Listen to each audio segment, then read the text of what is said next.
12th. Council, as I said in an email just a bit earlier today, I would like a motion to adopt the agenda with 2 amendments, please. The first amendment would be to waive procedural bylaw to accept 4 additional delegations. Thank you, Mr. Clerk. One from Claudio Balbino. I hope I spelled that, pronounced that correctly. One from John Green representing the Aurora Historical Society. An additional from Jamie Cole representing baseball with respect to the Hallmark lands. And an additional from Anna Bisogno-Coots, resident with respect to the Hallmark lands. So we'll need a 2/3 waiver to proceed to amendment on that, and also to request just a reconsideration of the Hallmark lands issue. So it'd be a separate amendment. The second one, the first one requires a 2/3, and seconded by Councillor Humphreys. So we'll just do that one right now. Okay. So all in favor of waiving procedural, check the additional delegations. Opposed? That is carried. Thank you. And the second amendment would be to reconsider the issue of the Hallmark lands. It was tied at the last vote. Councillor Thompson requested a reconsideration at this meeting. That simply requires a majority. Mover and a seconder, please. Councillor Thompson, would you like to move that? Councillor Maraca, second. Requires a simple majority. All in favor? Opposed? That is carried. Thank you. Back to the agenda then, as amended. Councillor Tom, Councillor Humphreys, move and second. All in favor? Opposed? That is carried. Council, declarations of pecuniary interest and general nature thereof, please. Seeing none, we do not have any community presentations. We'll move to delegations. Our first delegation is Mr. Martin Ambrose, and then Sandra Manhurst, and then the others. I will call them out as they come up. Given that we will probably end up having a long meeting tonight, I will ask you to stick to your 5 minutes. There will be a 4-minute warning chime, and then the microphone cuts off after 5. Mr. Ambrose, the floor is yours if you would introduce yourself, please. Thank you very much. Good evening, Mr. Chairman, Mr. Mayor, members of the General Committee and staff, and thank you for your patience. I'm Martin Ambrose, and I'm here representing the Aurora Soccer Club. Specifically, I'm here to present our concerns again about the development of the Hallmark lands, which currently neglects our needs. We'd again like to respectfully ask that Council takes a closer look at the proposal, the process, the changing supporting criteria, and the committee input that has led to the development decision before you. The combined utilisation, membership and availability data supports the need for both diamonds and rectangular fields. What is the purpose of the 2016 Master Rec Plan's recommendations if it no longer is the manuscript? With all due respect to Sport Aurora, who do great things in this town, they represent their members. So do we. They want the Hallmark lands developed for recreation. So do we. We do not, however, have a vote on the advisory committee. From the previous delegations, we expect the arguments for the 2 baseball diamonds to be along the following lines. All fields, irrespective of size or quality, will be tied to some ratio between a field and a diamond. This has no bearing on Class A or standard field demand availability or usage. That there are 68 fields in the town, 35 of which belong to Magna, SAC and school boards. The soccer community pays handsomely for the use of these, approximately $11,000 to SAC alone. Of these 68 fields, 11 are standard. 5 are lit. Ratios of adjoining municipalities most likely will be utilised. I know that's what I would do. Fields to diamonds. This is not a comparison of standard Class A playing fields. This is apples to oranges again. The May 7th committee meeting will no doubt come up, and the unanimous decision. We disagree, as we have no representation on this committee. That the population is the wrong data to support the requirements. We do agree with that. That the 2017 baseball data should be utilised. We agree with that also. So should ours. That enrolment data changes every year. We agree with that too. That diamond sports have higher utilisation. We completely disagree. That Stuart Barnett was added to the inventory. We agree. This is one of the 3 required fields. That Shepherd's Bush is coming back online. We agree. This is the additional field then. It's returning to the inventory. The Aurora Soccer Club is 4th in line to gain access. That field sports use the fields Monday to Thursday. We disagree. Competitive teams already play Monday to Friday with cups and reschedules on Sunday, tournament play on Saturday. Playing field sports 6 to 7 days per week to accommodate the shortfall. This is a house league scenario. It has nothing to do with competitive soccer, rugby, or other codes using rectangular fields. So these are the points we'd like you to further consider. We have 5 lit Class A fields currently. We have 10 lit diamonds, hardball and softball. What is the standard field versus diamond utilisation? Matchelor Fleury Park could be upgraded for baseball, potentially. Sport tourism surrounding soccer, lacrosse, rugby and football should be considered.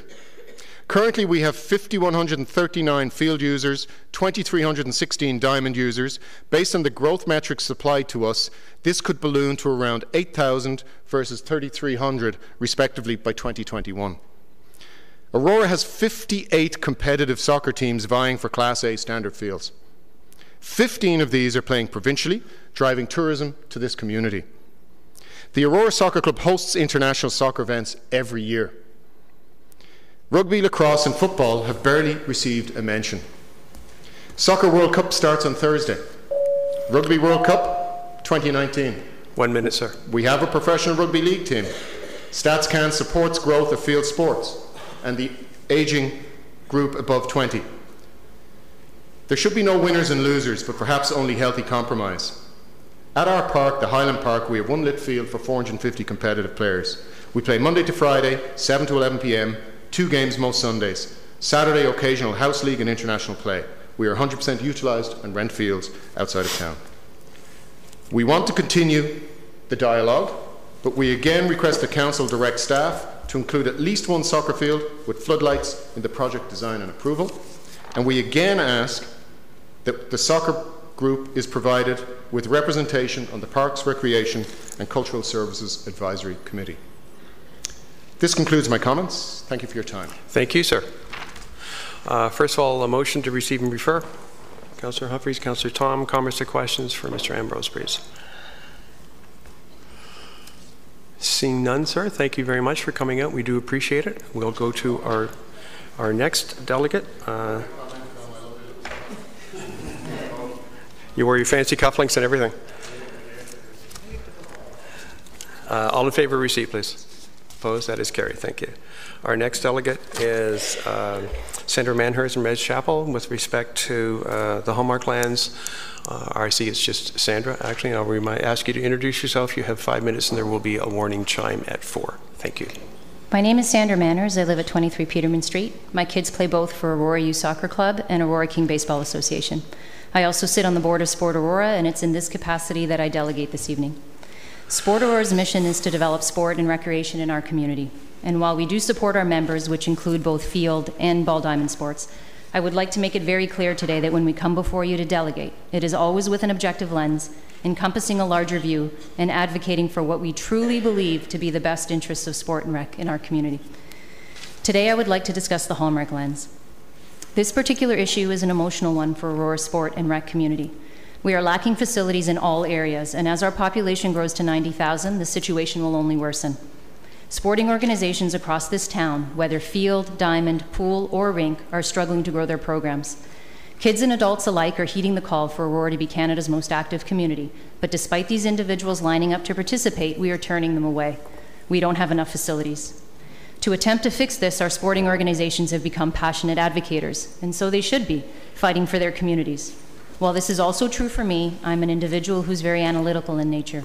I value logic and rational process, and what I'm challenging Council to do today is to pull the emotion out of this debate and look purely at the facts. Sport tourism is a fast-growing sector of our global travel and tourism industry and equates to $7.68 billion. It draws in participants, their families, and their fans, contributing to tourism and to local economies. It increases exposure to the hosting town and what it has to offer, not only in sport, but also in arts, culture, history, and recreation. The larger the tournament, the larger the draw. People eat, stay, and shop in town. This concept of sport tourism is a part of Aurora's sport plan and has been invested in by this Council. The Hallmark lands are a perfect opportunity for sport tourism. Putting one field and one diamond at Hallmark undermines this vision and sets sport tourism back in this community at least 5 years, if not longer, as you have no alternate land in hand for a project of this magnitude. I challenge you to contemplate the time it takes to find, purchase, or negotiate land and then build on it. Bloomington is a great example of this. We have viable opportunities to build on sport tourism today that not only benefit the sporting community, but also our business community. Now, I'm not suggesting our field needs are completely met, but Council has viable options completely within its control to provide rectangular fields while not compromising sport tourism. We have 3 capital projects on the horizon. I'm referring to the new field at Stuart Burnett Park, a multi-sport field at Shepherd's Bush, and lights being added to Normweller. Youth soccer can and should do their part by increasing utilization from 4 days a week to 6 days a week, allowing for the 1-day requisite rest required with grass fields. The town can also do its part by adding artificial turf to existing fields, which would allow sport to increase that usage to 7 days a week. Also, adding lights to existing fields would allow for more fulsome usage later into the evenings. And there is still the option of repurposing fields. All of these options are available to Council today. The land is owned by the town and controlled by the town. None of these solutions require the loss of a 13-acre parcel well suited for sport tourism. How else can we provide rectangular fields? In mid-April, I spoke personally with the Board of Education and with 5 of you, imploring you to build public-public partnerships. Full-size fields stand empty at GW Williams and Aurora High, 4 of them. 4 full-size fields stand available to you should you express your desire tonight to make this a priority for town staff to negotiate. The Board of Education is willing. Ball diamond sports don't have these same opportunities extended to them. 3 weeks ago here at Council, we looked at utilization rates, existing capital projects on the horizon, the ability of a sports group to grow, and future accommodative possibilities should land not be acquired. In each of these cases, ball diamond sports showed a greater need than field sports. The challenge of being a politician is balancing the needs of your community while maintaining a long-range plan for the town. We heard statements 3 weeks ago from 2 of our councillors when referring to land usage that we don't know what will happen in the future and so we should just compromise now. I disagree emphatically. Leaders should inspire others to dream more, do more, and achieve more. We shouldn't be compromising. We should be visionaries who see the big picture of where we want Aurora to be in 10 or 20 years, and we shouldn't hope it happens. We should make it happen. One field and one diamond sabotages the long-term vision for sport and rec here in town. It takes sport tourism and cuts it off at the knees. It takes the vision of a 20-year Aurora and makes it 1-year piecemeal projects that we hope fit together in the end. I implore you to set aside emotion, set aside the political issues our organizations deal with every day, and focus on the facts and the vision. If you do that, there's only one decision here today, and that's in favor of sport tourism and 2 diamonds on Hallmark. Be bold, stay the course, and be the visionaries we need. Thank you for your time and the opportunity to speak this evening. Thank you very much. Thank you for staying within the time. Motion to receive and refer to start, please. Councillor Thompson, thank you. Councillor Kim, Councillor Maracas. Thank you, Mr. Chair. Sandra, thank you very much for coming today. I agree with you. We need to look at the facts. The facts that we've developed a sports plan that was developed by Sport Aurora, all of our organizations, our staff, this council. So would you not agree that by following that the master plan, that we are following the vision of the community and the town? So the current Parks and Rec master plan was created in 2016 and will be obsolete and due for review by the time Hallmark is developed. The town is growing from 58,000 to 90,000. I don't think anyone here will disagree that we're going to require more sporting facilities to support the growth. We shouldn't be planning for today. We should be planning for the future. Also, there's when they were looking at the current Parks and Rec master plan, they weren't using, they were not using user data, so they didn't go out and ask how many ball diamond players we had or how many soccer players we had. They used population numbers, which are less accurate. Finally, Aurora has fallen behind our other municipalities when looking at ratios of fields to diamonds. Aurora itself has a 4-to-1 ratio, so for every 4 soccer fields that you guys build, you build 1 baseball diamond. When we look at Richmond Hill, Markham, King, Georgina, all the other municipalities in the area, the ratio was closer to 1-to-1 or 1-to-2, which means for every 1 field they build 1 baseball diamond, or for every 2 fields they build 1 baseball diamond. But here in Aurora, the ratio is 4-to-1. So you are falling way behind with regards to other municipalities, and you aren't servicing the ball diamond sports very well. So no, I think that we should be building 2 diamonds on Hallmark. Thank you, through you, Mr. Chair. So if we look at the fact that you're stating that the baseball diamonds will be in much more demand and need, and we need to look at the vision for the future, because when we get to 90,000, that we'll need more than just one baseball diamond. When we update the master plan again, wouldn't the same thing be said for rectangular fields right now? I'm not denying that. There's Yeah. 4 fields that stand empty at the board right now. You don't need to buy the land. You don't need to build the actual facility. All you need to do is take your soccer ball or your football and walk right onto the field. And that's if they're a willing partner. Exactly, but I've spoken to the board, and they were very amenable to working together and to have partnerships with the town. And I believe your CEO has also met with the director and could attest to their willingness to work together as well. Okay, well, thank you for your presentation.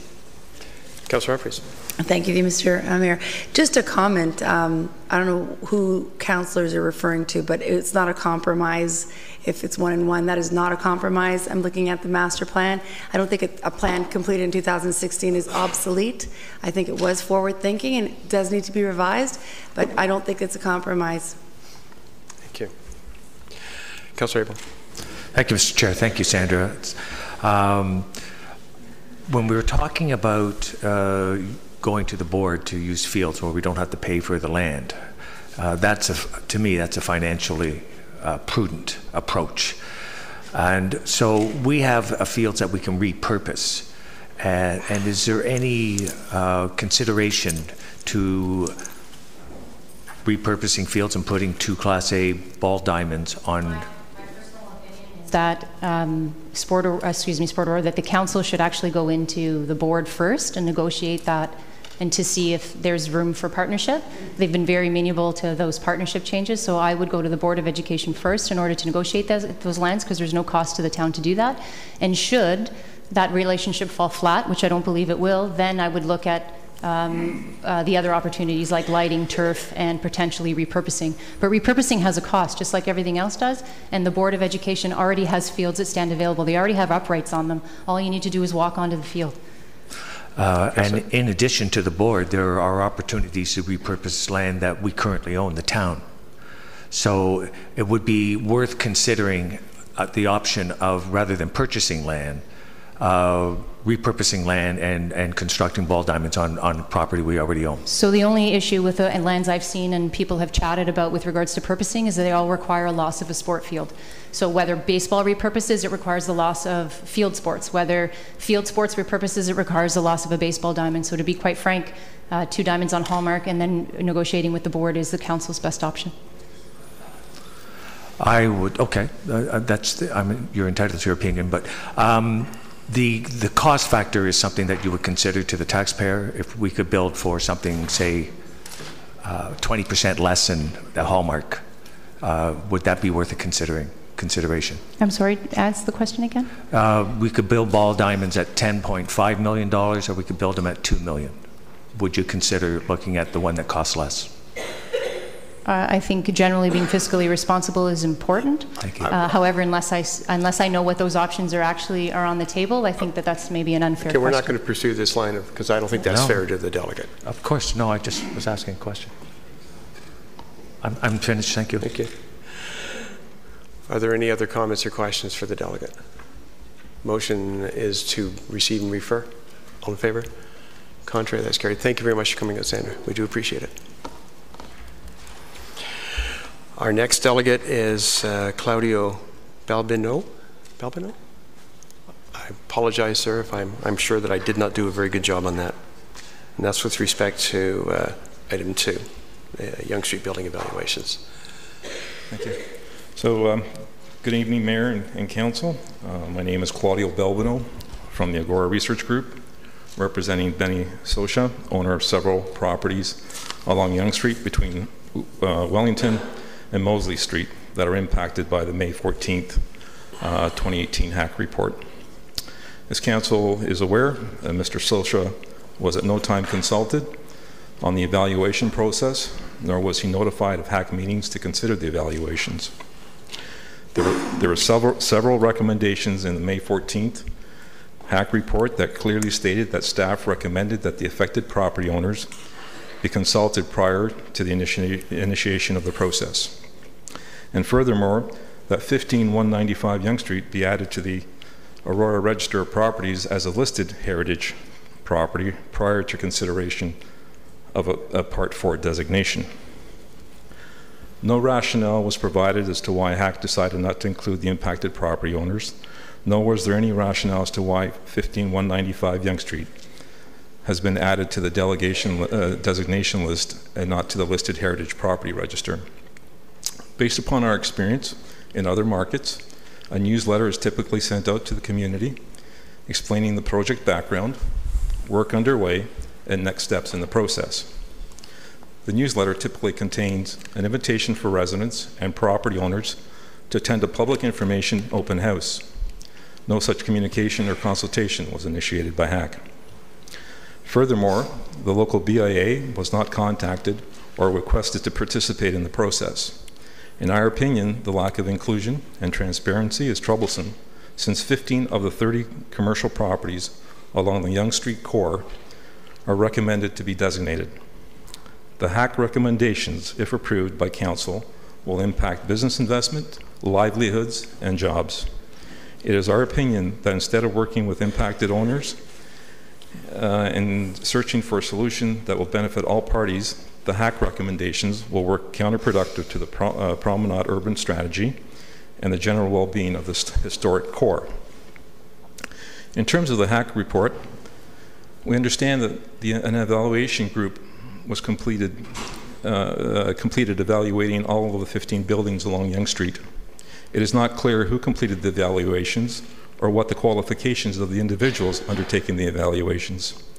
Usually, a qualified heritage professional is engaged to undertake detailed research into each property within the study area. A heritage professional has a specialized knowledge, supported by formal training and or work experience in the conservation and stewardship of cultural heritage. Unfortunately, given the recent June 15th discovery of the designation list, the owner did not have time to complete his own heritage impact assessment by a qualified professional. The town of Aurora has other tools to accomplish heritage conservation objectives. The official plan includes a detailed policy framework to protect cultural heritage resources and a plan for the integration into development.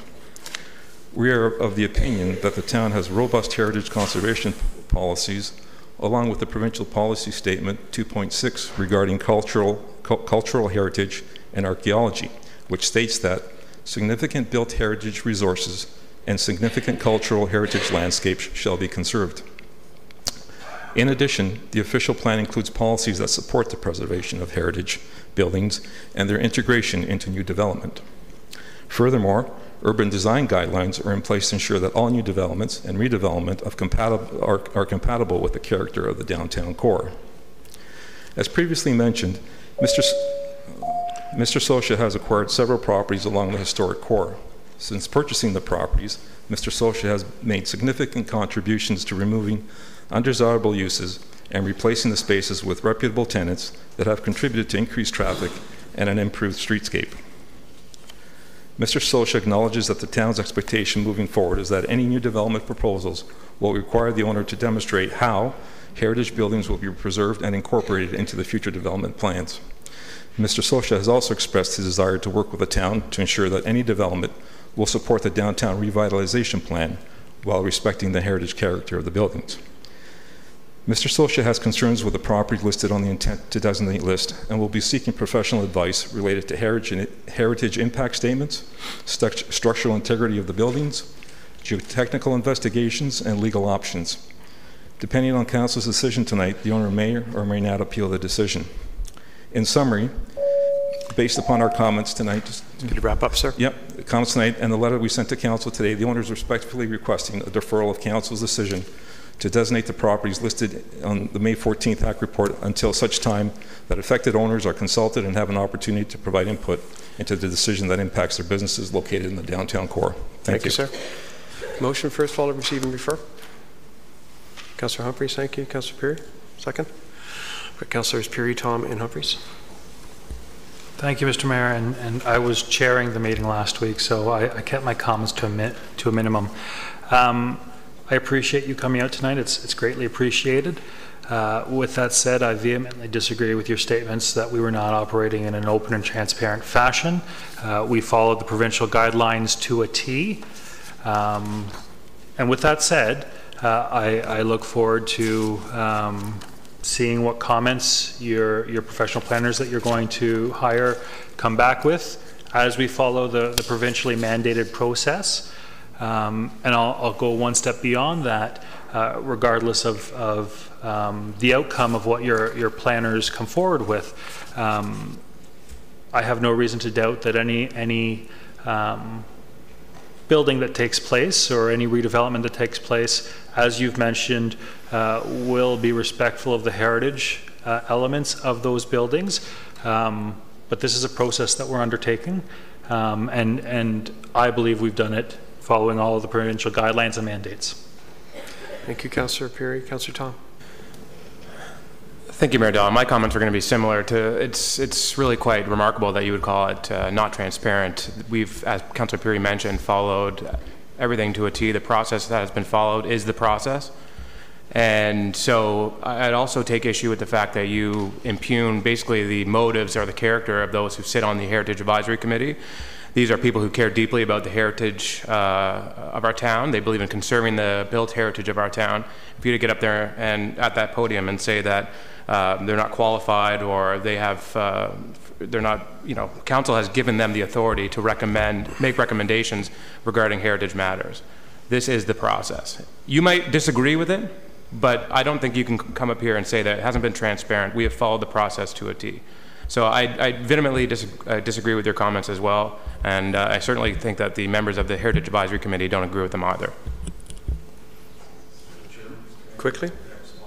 It's hard to understand how it's been a public process without involving the owners of the properties, number one. And number two, I'm sure the advisory committee, Heritage Advisory Committee, is very committed to their cause. All we're asking for is an understanding of what the qualifications are. Okay, so if I could respond. What we're passing tonight is a notice of intent to designate, which triggers a process whereby official letter will be sent to the property owners, and notice will be published in the newspaper, among other things, I'm pretty sure.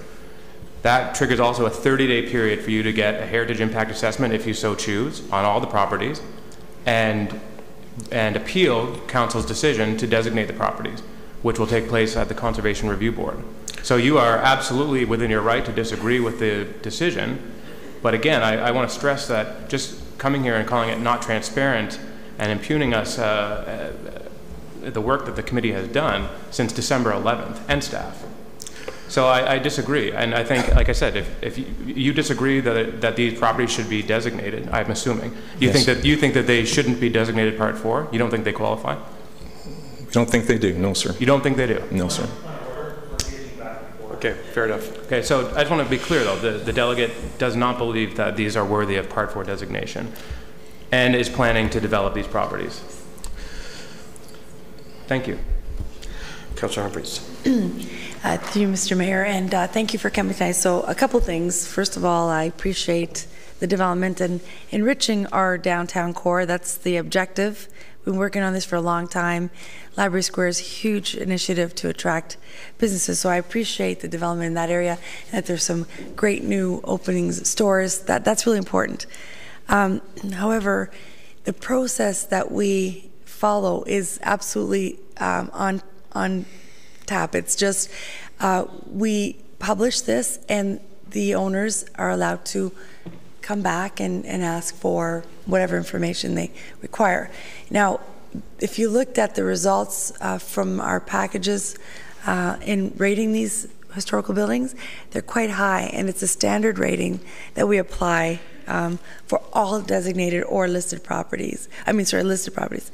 So I think if you want to dig a little deeper into that, you'll see how high those ratings are. To say they're not worthy, it's really scary. And I'm going to just let me finish. Our downtown core is Aurora. It's the heart of our town. It's not to say it can't be developed, but the facades, those buildings, those intricate pieces of antique artifacts, whatever we have there, it's very crucial. It's the heart of our town. Okay, I just want to send that message to you. Doesn't mean it can't be worked on, developed, enhanced, but that core is our heart of our town. That's all I want to say. That's enough. I just wanted to deliver that There was message. no question there. Thank you. Any further comments or questions? All in favor of receipt and refer, please. Opposed? That is carried. Thank you very much for coming out, sir. Mr. Green.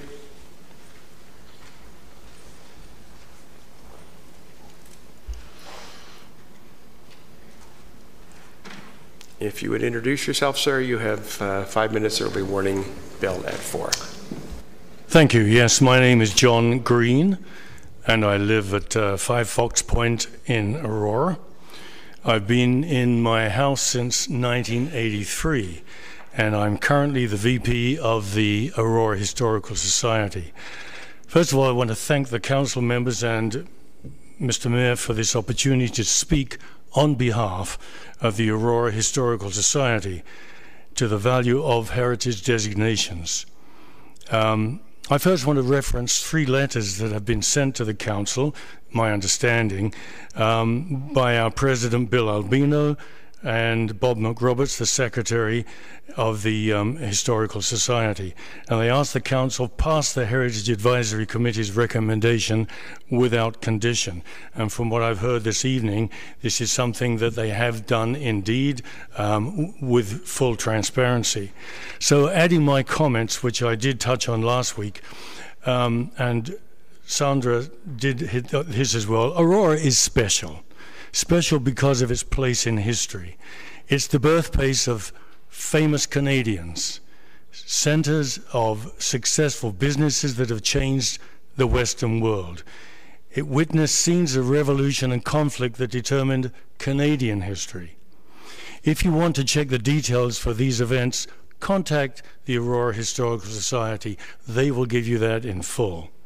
Aurora's character has developed from its history, and that's extremely important. It isn't a new town that's sprung up in the last 20 years. Aurora's culture has developed from its past, and Aurora's essence is Yonge Street. Many people have chosen to live in Aurora because it is special, and not just a whistle stop on the way to Toronto, such as Thornhill, Willowdale, Downsview, Eglinton, York Mills, and I could go on. These towns used to exist as entities, but now they are just there as one flashes by in a high-speed bus. We must protect the uniqueness of Aurora by maintaining its heritage. And an important part of its heritage are the buildings that we can see and we can visit, not just by looking at photographs.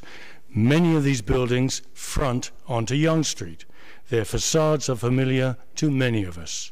For example, Horton Place, just located on the west side of Yonge Street, north of Wellington, is a fine example of Rococo architecture and has been recently and successfully renovated from a private residence to an insurance business and still retains its original exterior splendor.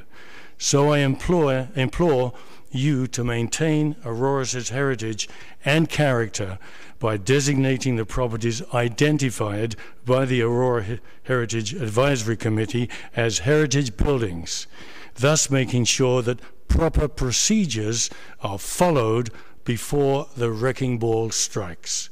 Thank you very much for listening this evening. Thank you, Mr. Green. First of all, may I have a motion to receive and refer, please? Councillors Tom and Humphreys, comments or questions for Mr. Green? Thank you, sir. Thank you for coming out once again. Our next delegate is, all those in favor, thank you. Contrary, it's carried. Our next delegate is Mr. Jamie Cole, representing the Aurora King Baseball Association with respect to the Hallmark lands. Mr. Cole, if you could introduce yourself, you have 5 minutes. There is a warning bell at 4. And how do I switch the one on the right there?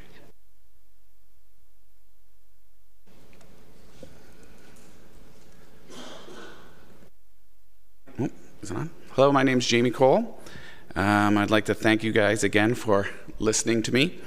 I'm here to speak about the Hallmark lands and how they should be used by all diamond users in Aurora.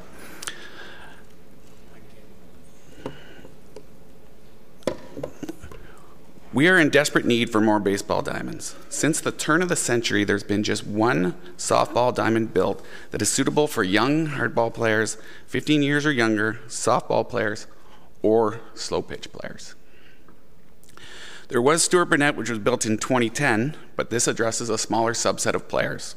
It uses a mound and is a senior diamond, which cannot be used by softball players or slow pitch players. And even this diamond was built 8 years ago now.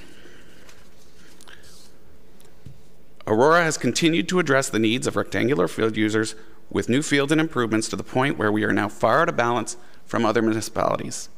We have 3.8 rectangular fields for every one baseball diamond. This is by far and away the worst ratio of any municipality. Our town is continuing to support the game of baseball in all its forms.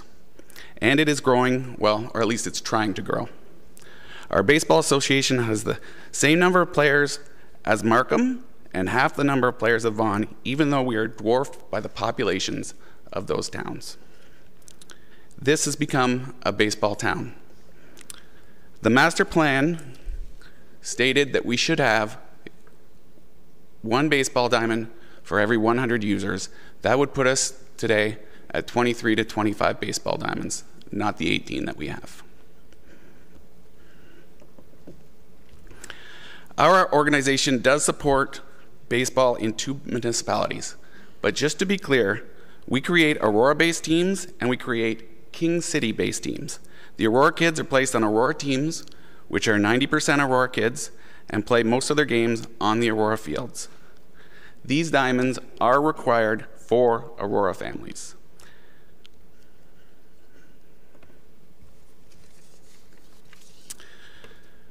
The toughest part is really that we are turning away players. Every major user of diamonds in Aurora is turning away players. Ourselves, the Diggers, co-ed slow pitch, and the men's slow pitch. This, despite the fact that this is being done despite we've done everything we can in order to max out the capacity that we have. We are virtually 100% during the week, and since we've actually doubled up most of those diamonds during the week for practices, we are theoretically over 100% capacity.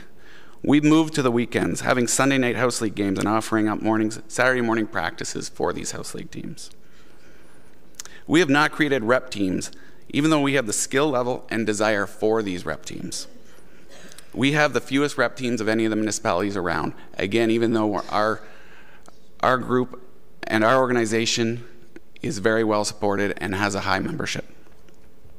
We're actually losing kids every season to Newmarket and to Richmond Hill who go to play on the secondary teams there when they can't make our one and only team at each level. Oops.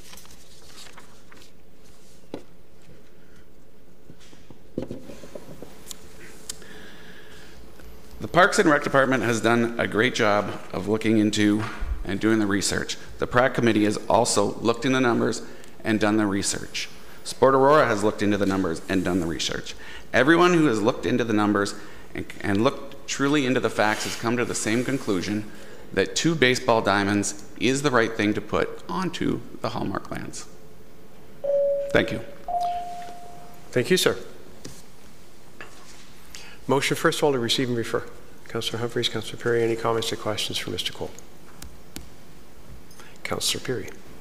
Thank you, Mr. Mayor. Through you, I noticed that East Gwillimbury wasn't on that list of ratios. Is there a reason why?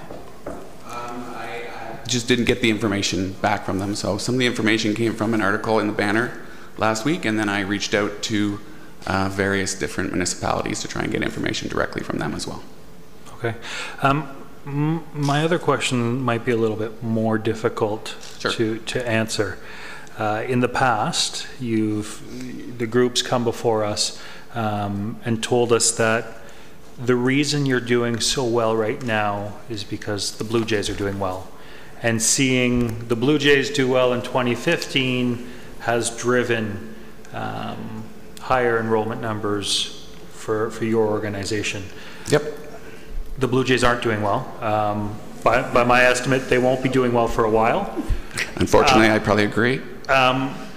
So how do you sustain? Was that really the right rationale back in the day, or? I believe that if we put out a good program and we continue to expand our program, and really if we can get those more rep teams and bringing other groups in, that will help maintain and create a good program that people will want to stay into and continue. Like I said, all groups are growing and all baseball is growing. Ours has grown faster than other municipalities. With the doubling up of practices that we've done, if we actually reduced our membership by 30%, we would still use every single minute of diamond time that we're using today. We would just have proper practice lengths. Okay. Thank you. Councillor Kim. Thank you, Mr. Mayor, and thank you, Mr. Cole, for delegating. So now, in the last 2 or 3 years, the association is called the Aurora King Baseball Association. Even though King is only 10% of the player base, do you know what King City is doing regards to expanding their baseball capacity? So they've been upgrading diamonds over the past couple of years. So they've upgraded both diamonds that are located in King and 2 diamonds that are located in Nobleton. If they were just to look at their population and the number of people that play within their area and their municipality, they would have the proper number of diamonds. We rely more on their diamonds, and Aurora kids are having to go play there more than the opposite. Okay, thank you. Now, whether we approve soccer or baseball, 2 or 1-and-1, or whether we build in a different location, at this point in the year, it's highly likely that anything that is built won't be ready until the spring of 2020.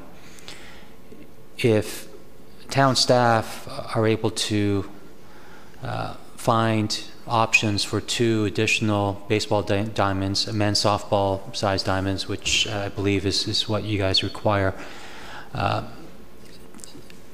would that suffice in terms of whether it be in Matchell or Fleury or in any other location? Is Hallmark land specifically, is that important, or can it? I believe the Hallmark land is important. That's where the research has been done. It's been pushed off a few times, and every time it's got pushed off to go back and have some more research done, we've gotten the same response back that it is the right thing to do. Some of the other things that I've seen would take at least 1 diamond offline to put in a second diamond at that location, and we already don't have the time and space right now. So as soon as you take a diamond offline, we're going to be in even more trouble. Matchell, I've heard Matchell and taking those 2 diamonds, and if you upgrade them and make there, now you have 2 bigger diamonds. Our T-ballers and the Digger softball use those diamonds every night. So you can take those diamonds, make them bigger and nicer, but then you still have the T-ball kids and the Diggers using that diamond. That hasn't changed anything. They're just, now we have little T-ball kids playing on nicer diamonds, which would be good for them, but it doesn't really help any of the organizations. What if we were able to build 2 full men's softball diamonds without taking any other existing diamonds offline? I think that's what we are looking for. So 2 incremental diamonds would be fabulous, and I think we found a great spot for it on the Hallmark lands, and I think that most people have agreed to that so far. Okay, thank you. No problem. Councillor Abel. Thank you, Mr. Chair, and thank you, Jamie, for coming out.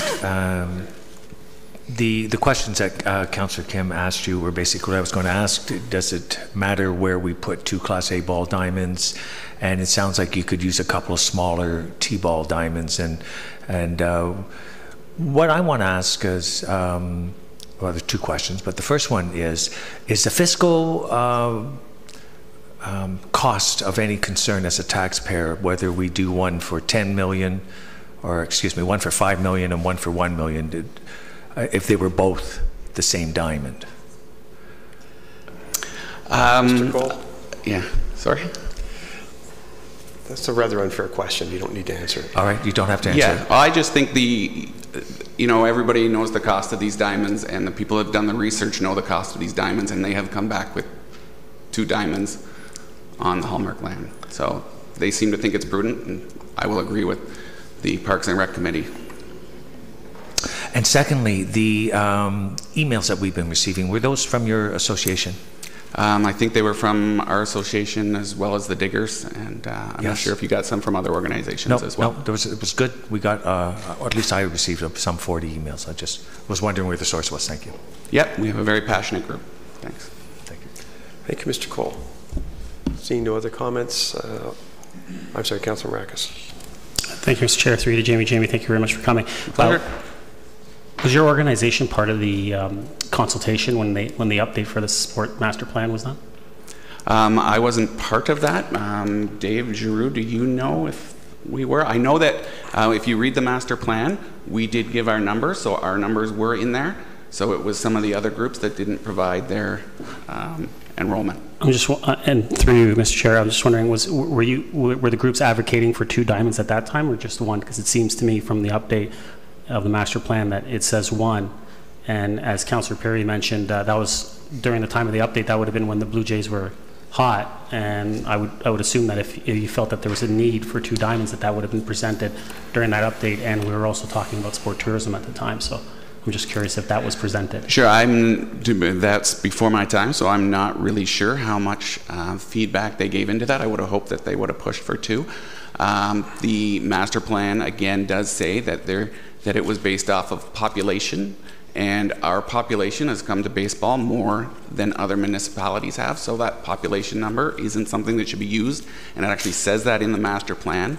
And the master plan, if you read into what it says for a recommendation, it says you should use an enrollment, and it says that we should have 23 to 25 diamonds right now.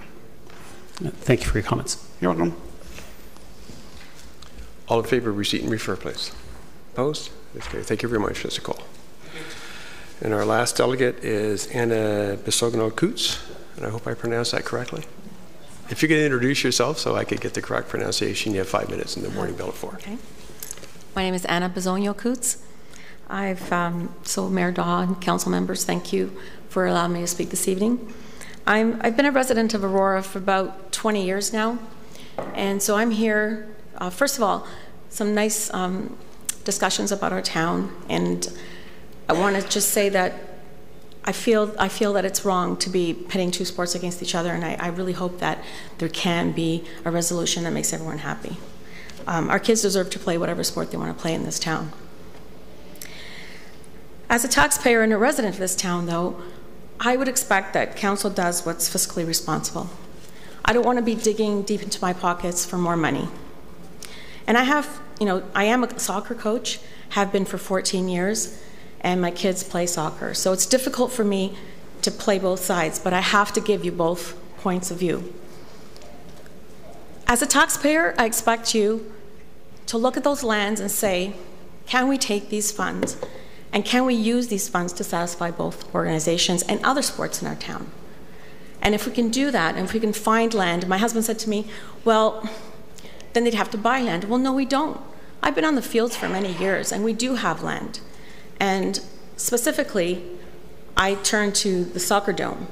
And I know that some people have said to me, well, that's a different issue, and it's not a different issue. It's part and parcel of what we're doing here.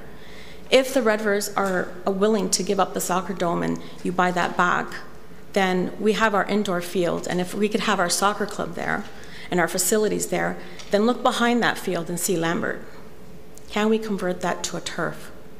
Can we put lights there and make that a central venue for the Aurora Soccer Club? And now you're not purchasing land, you're using the land that we have. We can't use that field right now. It's not lit, has minimum hours. I also want to say that we do have 2 major fields that I play on with my teams, and it's Fleury and Optimist, and they're lit. And recently, I'm glad to say that Fleury is looking really good. So thank you for that. Can we find other fields? I'm sure we can. We cannot pick up our bags and walk onto the Aurora High field, not without cracking our ankles or tearing our MCLs and ACLs. You need to do some work there, but if you could, that would be great. And for baseball, they deserve 2 diamonds. They really do. And I think the kids should have that opportunity. And yes, taking Matchell, I think, Tom Marcus, you said that it's not fair to take away to give to another. I saw that in the article. And it's okay, I believe, with the Aurora Football Club if you do that in soccer community, if we get other fields. then they can have Matchell and they can have their 2 big diamonds. I was at Summit. There's an abandoned diamond there. I don't know if you know that, but there's an abandoned diamond at Summit. Can we use that for the little kids? I mean, there are options is all I'm saying, and we should actually be fiscally responsible here, use the funds from the Hallmark lands to give everybody what they need.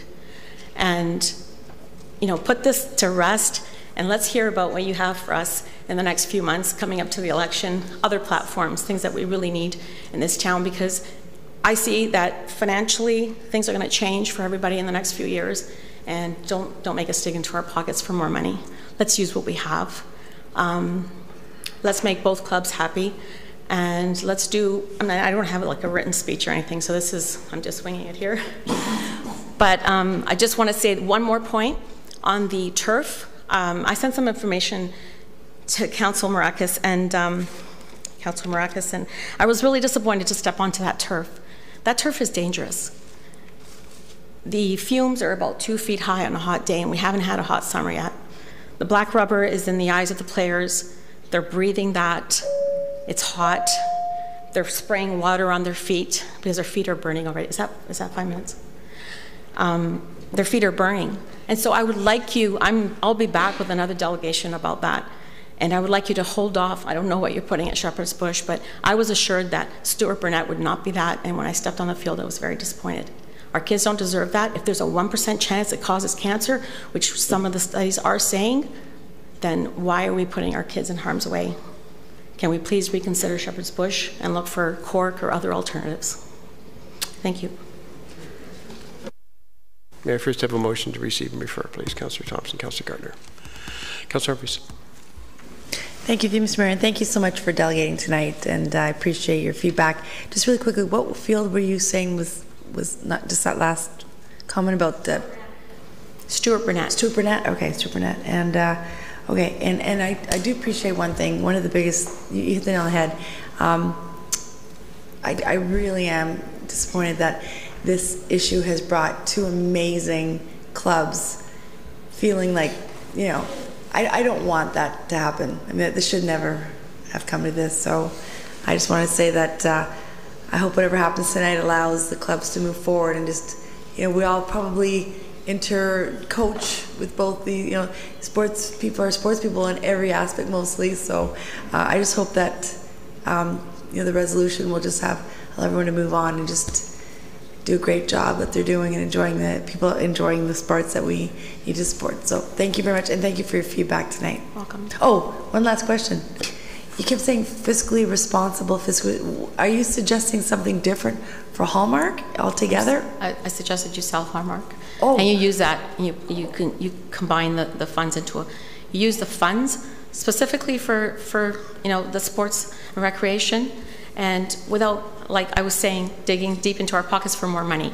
Use that money and make everyone happy. That's what I'm saying. The residents, we're going to bring, with doing that, we bring in tournaments. If we have all these fields, money to the businesses, the residents are happy, the taxpayers are happy, the 2 clubs are happy. Okay, and just thank you, appreciate that. And we've had that through Mr. Mayor. We've had that suggested before, but from a municipality perspective, we're really not supposed to buy property to flip and make money. That's not the intent. We can only buy property if there's a municipal use, and that was recreational. There's a need for it.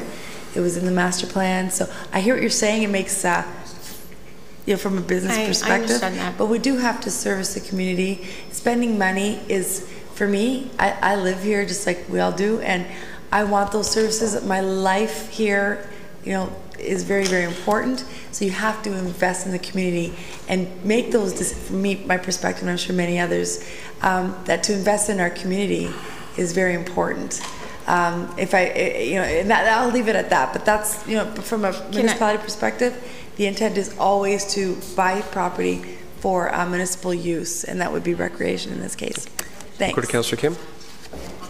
No, I'll go to Councillor Kim. Thank you, Mr. Mayor, and thank you, Ms. Coots, for all your comments. They're very creative. Now, I think the council wouldn't like nothing better than to have all sides leave tonight happy Unfortunately, that's not going to be the case, because even if we are able to have capacity, and we probably won't know fully until another 4 to 6 months, but because timing is the issue, that's the main reason why not all sides will be going away happy. My question to you is, you mentioned about the Aurora Sports Dome, and certainly that is an option. May I ask, are you and your husband part of the soccer association, and is that the way that some feel, that could be a new home for them? I did ask, because I can't speak on behalf of the club. I'm not a board member. I've just been around for a long time, and I have experience on the fields, and we don't have anywhere to practice in the winter. There's no room, and that dome needs to go back to the club, or go to the club. And I did run it by a few people. They didn't disagree. They didn't say bad ideas. So, I think it is possible if you talk to the board and some of the members. Thank you. Thank you, Councillor Kim. Councillor Abel. Anna, thank you very much for delegating. I appreciate your perspective. And the employment lands that we purchase on Hallmark, your suggestion is to develop those into employment lands.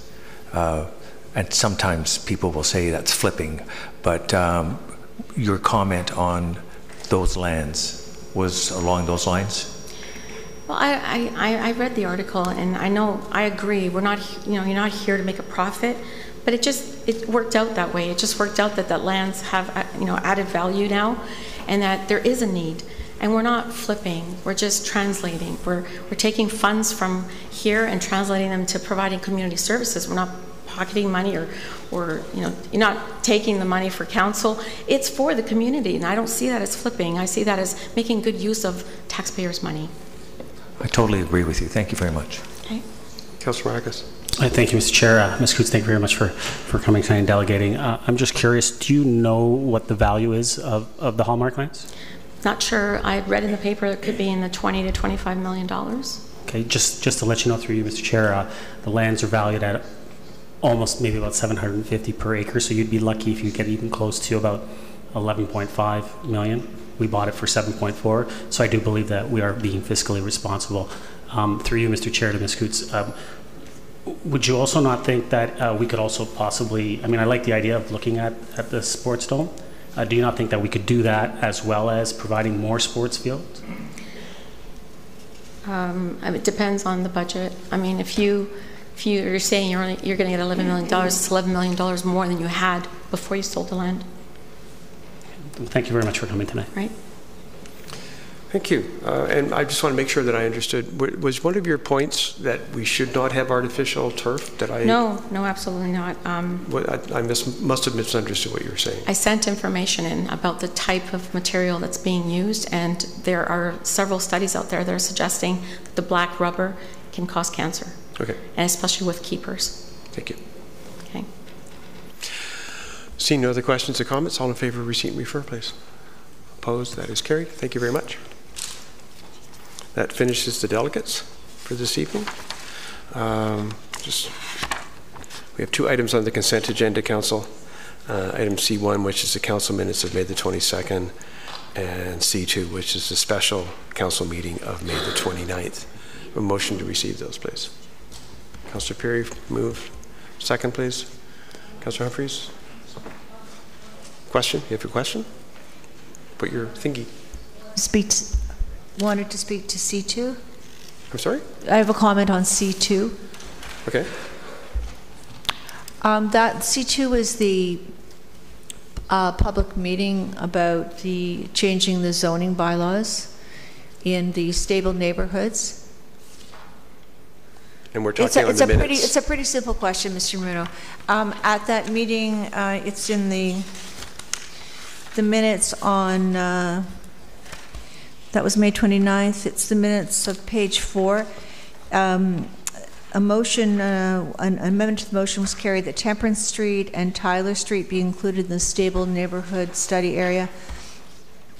And I believe at that time you said not all of Tyler Street, but the part west of Temperance.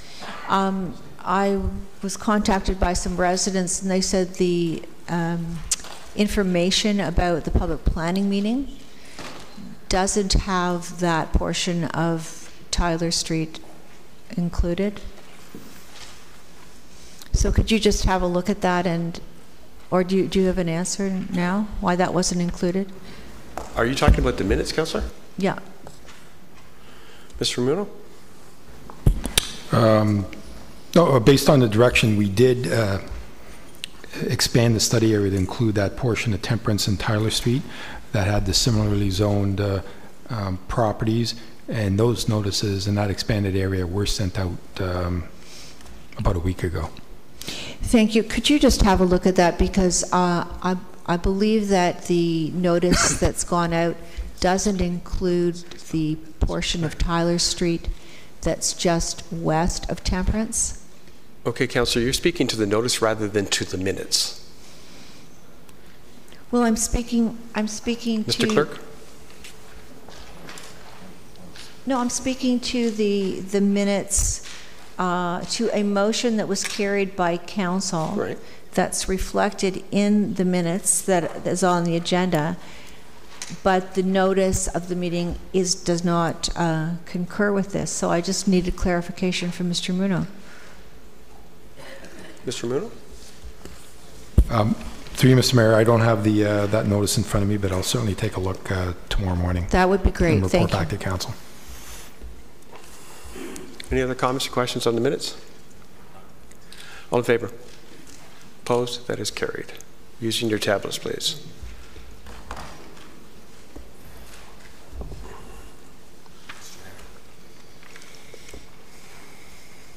Okay, I'm going to go to the clerk first. I'm going to go to the clerk first before we go to the standing committees. I'll go to you, Councillor. The motion is carried.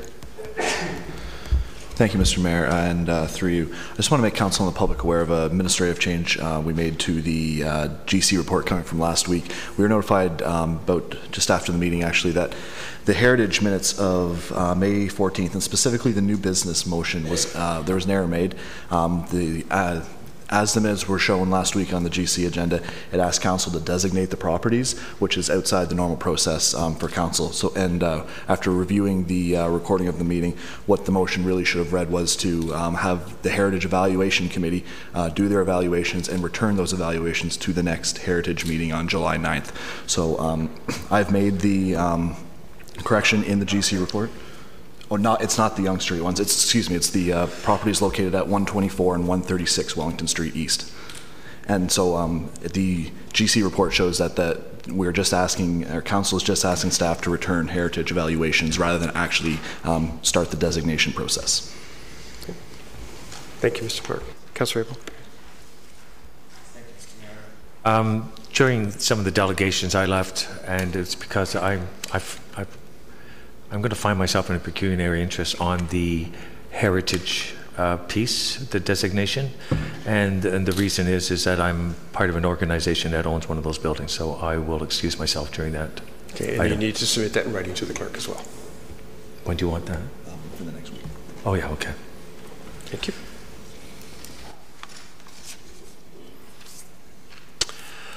Council, we have a number of items. We'd like the items moved to the regular agenda, please.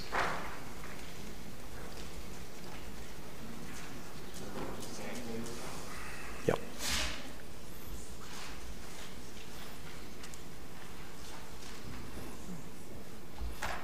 Nobody?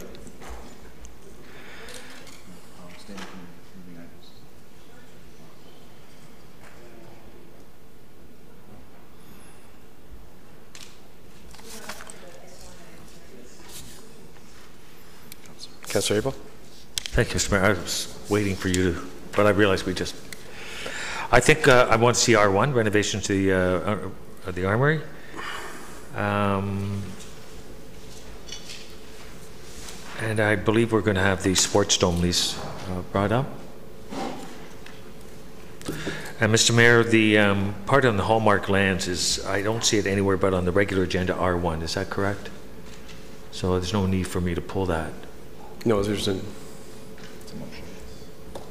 Mr. Clerk. Through Mr. Mayor, yes, that report is in the motions. I think also, just as Councillor Abel has declared a conflict, the Yonge Street building evaluation should be moved so he has a chance to not participate in the discussion and vote for the recommendation. It'd be A2?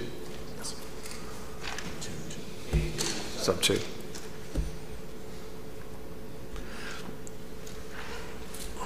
Oh, yeah, we're going to vote on that separately. Councillor Perry? I got it.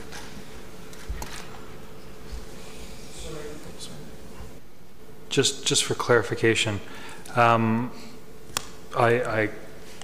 don't want to doubt Councillor Abel's pecuniary interest at all. Could we repeat it again so that where I didn't really understand what he said. So.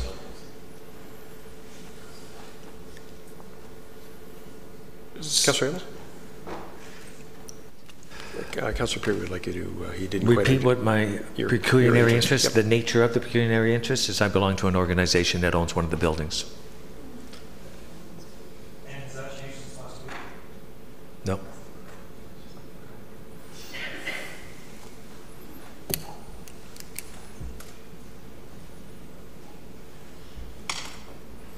Okay, so at this point, we have A2 sub 2, R1, and R11.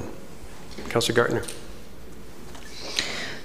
Thank you. I have R9, but also further to Councillor Abel's question, we had a lot about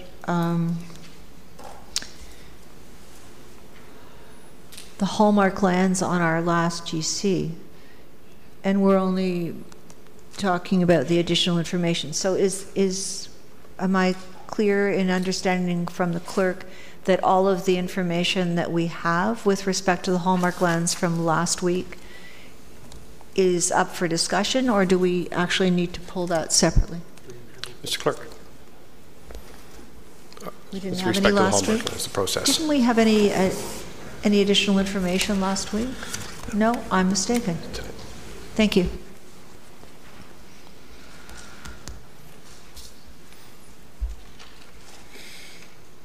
Is there anything else? So I have A2 sub 2, R1, R9, and R11 from GC meeting. Is that correct?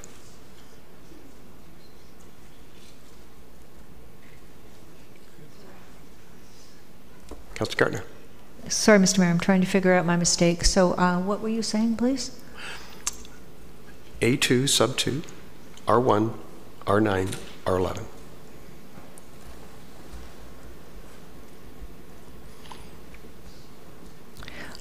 I pulled R2. R1. A2 sub R2. A2 sub 2. A2 sub 2. Yeah. Yeah, I pulled that. Yeah. Thanks. To be clear, I wanted the fire services. Is that what I'm talking about? Is that what you're understanding me to be talking about? No. Okay. So from the last, I'm finding these terms, and we've changed them again, very confusing. From last week's GC, I would like to have R2. Thank you. Okay, so I have A2 sub 2, which is the Yonge Street building evaluations, R1, which is the renovation of the Aurora Armory, R2, which is Central York Fire Services headquarters, 4-5, R9, which is the site plan approval for Gutardo, and R11, which is the Aurora Sparstone lease. Seeing nothing else, may I please have a motion to adopt the items not requiring separate discussion? Councillors Peary and Humphreys, all in favor, please, using your tablets.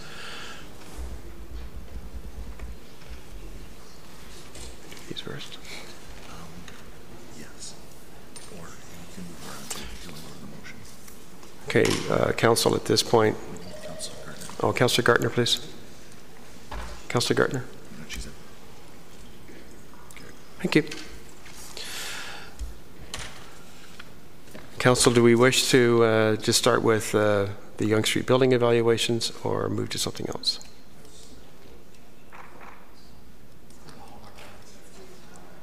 Hallmark?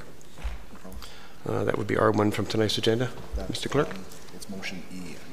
Motion E. And then R1 is just to be received. R1 is to be received, so that's motion E.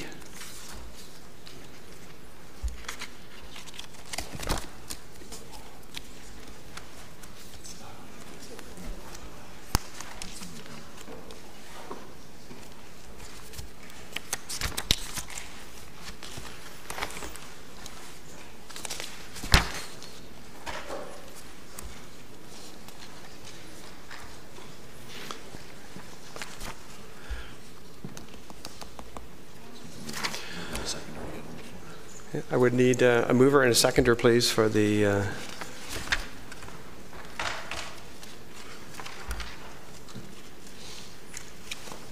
item. Councillor Thompson, thank you very much. Second, Councillor Kim.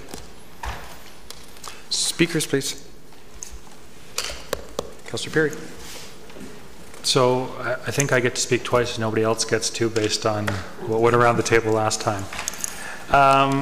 Through you, Mr. Mayor, just a quick question to Ms. McDougall.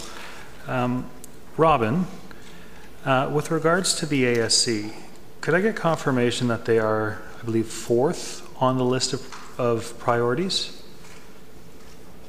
in terms of diamonds? In terms of fields? Yeah. If you don't mind. I'm going to ask Mr. Furman to come down. Thank you. Okay. And join us. He is, Mr. Furman is Manager of Business Services, and certainly from an allocation perspective and information and data and stats would have a lot of that detail for you.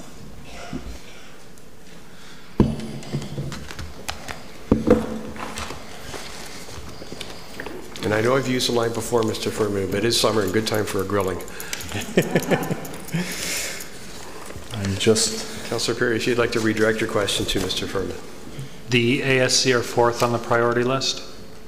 I'm just pulling a copy of the policy now, if you'll bear with me for a moment.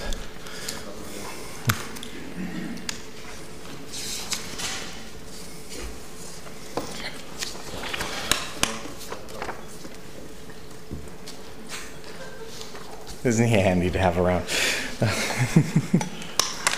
Yes, through you, Mr. Mayor, the Aurora Soccer Club is 4th on the allocation priority list. Hypothetically speaking then, and I'm sorry, I normally send these curveball questions in advance. I haven't. If we were to estimate then, how many hours a week would they hypothetically get if we did go forward with building one field, one soccer field on this site? Do we have any indication how many hours that they could potentially get? Through you, Mr. Mayor, no, unfortunately I would not be able to guess at that. We'd have to see through our annual allocation process what type of requests came in from all the user groups, and then we would evaluate those requests in accordance with the policy, and only through that process could I give you any indication as to what their level of access would be. So would there be a potential then that they not be given very much? Through you, Mr. Mayor, yes, that certainly would be a potential, but again, I would only be speculating. I appreciate that low level of speculation. I wouldn't ask you to do anything more than that. So if my council colleagues will indulge me, I'll just give a little background from my perspective, which is going to explain how I vote tonight. If we all remember the park on Mavernack, I was against that because I didn't think it was of use. Now, although we didn't have a recorded vote that evening, I feel as though I oppose the purchasing of this site because they're industrial lands, and in my opinion, we shouldn't be. What I believe my opinion to be, and it could have been wrong. I don't really believe that we should be purchasing industrial lands for sports facilities. With that said, it was a decision of council. And so I think we have to move forward on that decision of council. Next up, I would say that my preference would be to build one soccer pitch and one baseball diamond.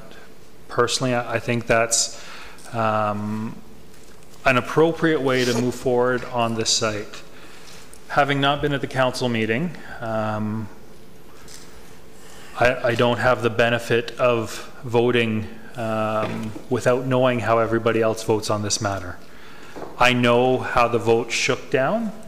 I know that there were three people, three councillors and who were in favor of the 1-in-1 solution. I know that there were 4 of my colleagues who were in favor of putting in 2 baseball diamonds, and one colleague was neither in favor of building the 2 diamonds or 1-in-1.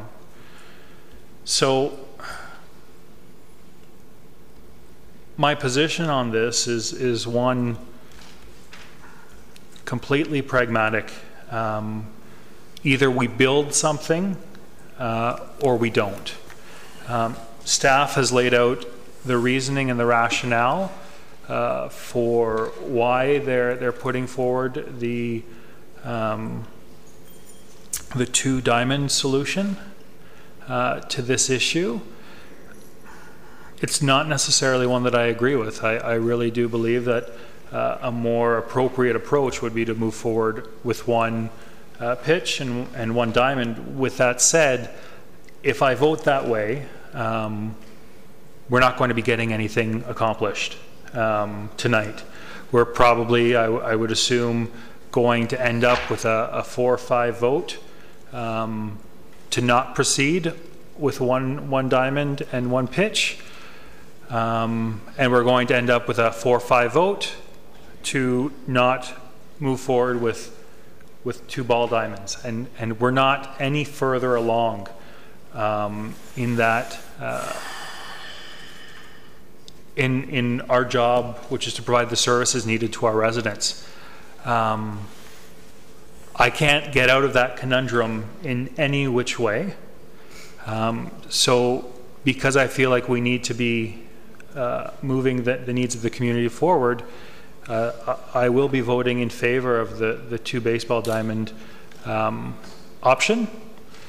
With that said, I think everyone around the council table has heard loud and clear we need more facilities, and we are working on getting more facilities every day. You know, there are other lands that we're working on.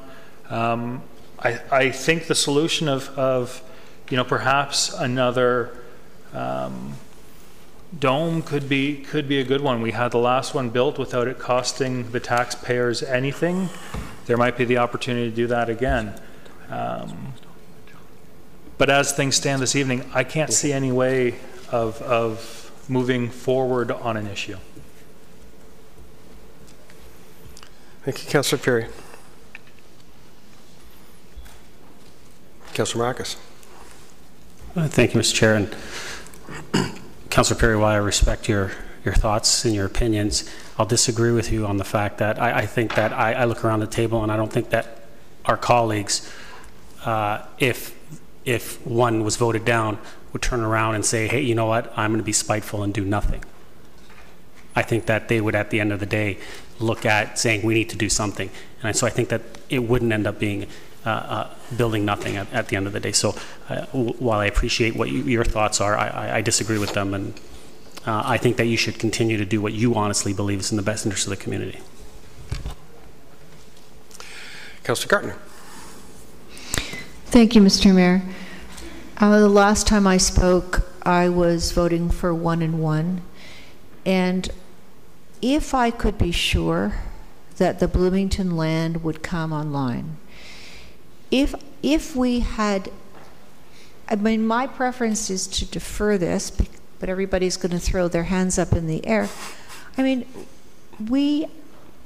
I don't know, have we investigated the possibility of using the Board of Ed's fields for soccer purpose? I don't know if we've really done enough work on this. I know there's a need for soccer and for baseball. And I'm having such a hard time because I don't feel that we've covered all of our bases. So I will make a motion to defer, if anybody would support me on that. Councillor Abel, seconding a motion to defer. Speaking to the motion to defer. Councillor Gartner for the first time on the motion to defer. I don't feel that delaying by a couple of weeks or a month is going to make much of a difference. I think we need to do some more work on this. We need to speak to the boards of ed. I don't know if speaking to the province will do any good. But the other option is not to do anything for a year, and hopefully in that time we can find out if the Bloomington lands come online. I don't feel that any decision we are going to make tonight is really going to be appropriate for either soccer or for baseball.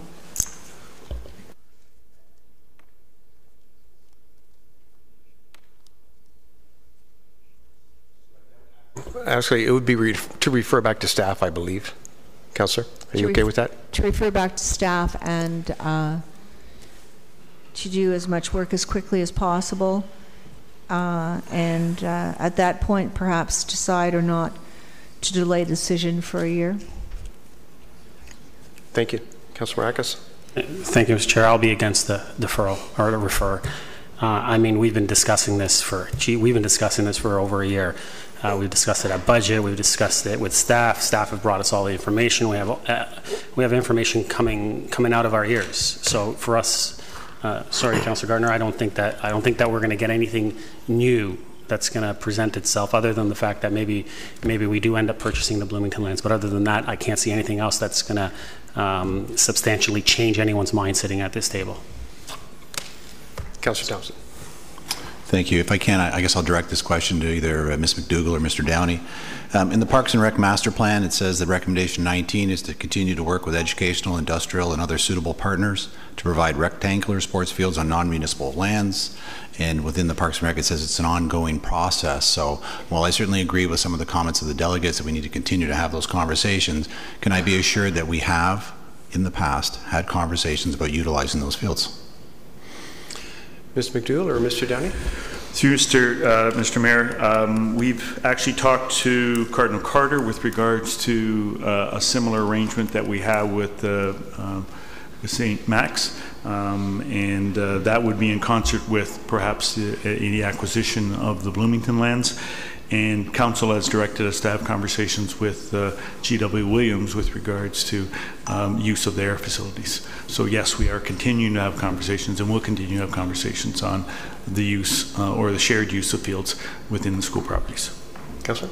I won't be supporting the deferral. I think staff have continually tried to address the issue and look at the various remedies available.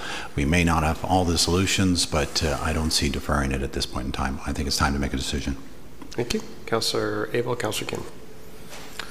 Thank you, Mr. Mayor. And I'm kind of converse to Councillors Maracus and Thompson. I do believe that we could get a lot more significant information.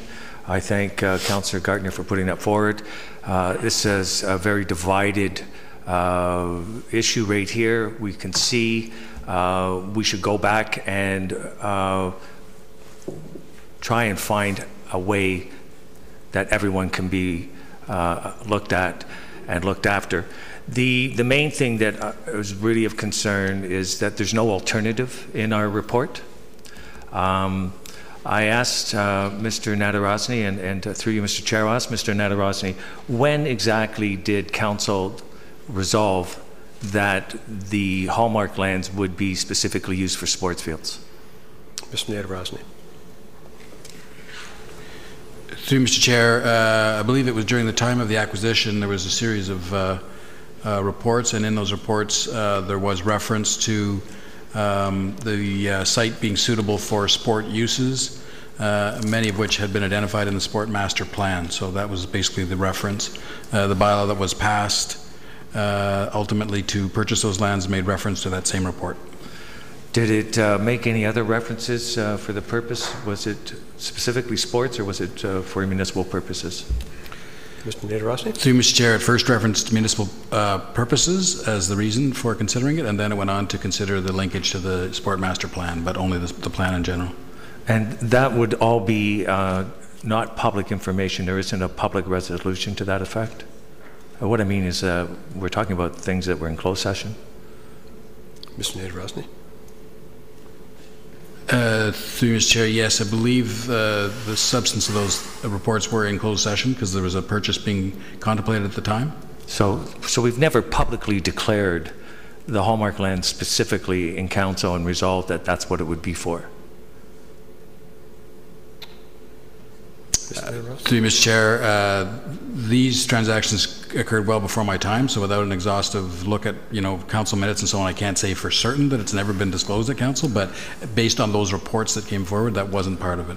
Well, I looked as well, and there is no public resolution. When I did contact you, you said there was reference to both purposes. And I did ask that when we do a capital investment, as our JOC indicated, we should avoid keeping one person doing the project management in isolation and making decisions. We should use a steering committee. And I asked for comments from our finance, the tax implications. Okay, could I get you back to the referral, please? Because you're not really speaking to the referral. I think, Mr. Mayor, what I'm alluding to is that there is lots of information that we can bring forward from planning. I had asked about the conservation plan and Oak Ridge's moraine. So I think referring back to staff for those comments, and I also asked for comments from our economic and development manager on potential impacts. So part of a steering committee is to assess the risk and the financial risk and exposure. And I think when we started that, that's a good place to begin our conversations with our sports group. And what I'm alluding to is that we could repurpose it as an alternative, repurpose and talk about if there are other fields being displaced where they would go, and we're talking about schools. Okay, that's definitely not speaking to the referral. I'm just saying, Mr. Mayor, that I'm in favor of referral because there's a lot more information that we can bring forward to the table, and that we would be able to listen to our sport groups, all of them, not just one, listen and get them all involved so that we can come to the best solution in addressing. Right now, we're spending too much money, Mr. Mayor, for anything on Hallmark. And so I would like to see this go back because I believe that it's our responsibility to do what is fiscally responsible and also what's best for our sports community. Councillor Kim. Thank you, Mr. Mayor. I am not for the deferral just because we need to build facilities, and time is an urgent matter, and so we need to move forward with it. And considering that this has been on our capital budget for a year now, to defer it at this point, I don't think is sensible. If I may, humor the rest of the council, unless you tell me not to. You're not supposed to signal that. I'm polite. Through you to Mr. Downey, I'm not aware that we're going to be able to have construction start this year. Is that correct? Quickly, Mr. Downey, that's not really to the motion to defer. I know, that's why I asked you to be nice. Mr. Mayor, we could commence construction this year, but we would not be able to get in field play for 2019. Thank you. Okay. Councillor. Thank you. Thank you. Councillor Gardner, this will be your second time. Anyone else for the first time on the referral? Pardon me.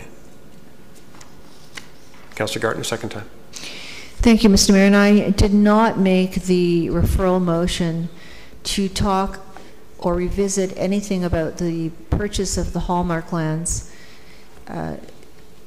We have been looking for land since I've been on council, and we finally found some tableland that we could buy for rec purposes. So that is not my intention of the deferral at all.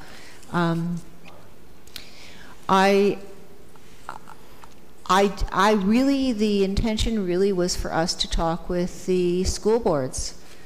And it's true, those fields are just sitting there. I know through Mr. Mayor to Mr. Downey that we have had difficulties with the school boards before, but I certainly think it's worth a try to see if we can get a commitment to be able to use those lands, because that changes the whole picture. So I will vote for my deferral. Councillor Gartner, any other speakers to the referral, please? And just to be clear, I do not support the referral. Using your tablets on the vote to refer, please.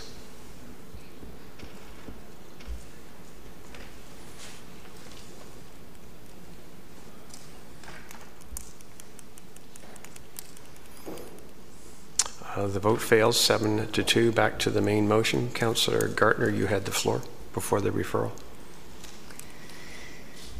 Thank you, Mr. Mayor. As I feel like I have to almost eat this mic in order to get my Sandra. I don't know. The men don't seem to have problems with this. Councillor Humphreys and I do. Oh, that's better. So.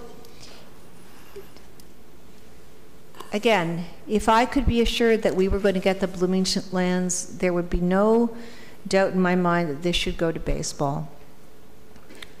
I do not know that we are going to do that, and we are dealing with the provincial government, and we're also dealing with a new provincial government.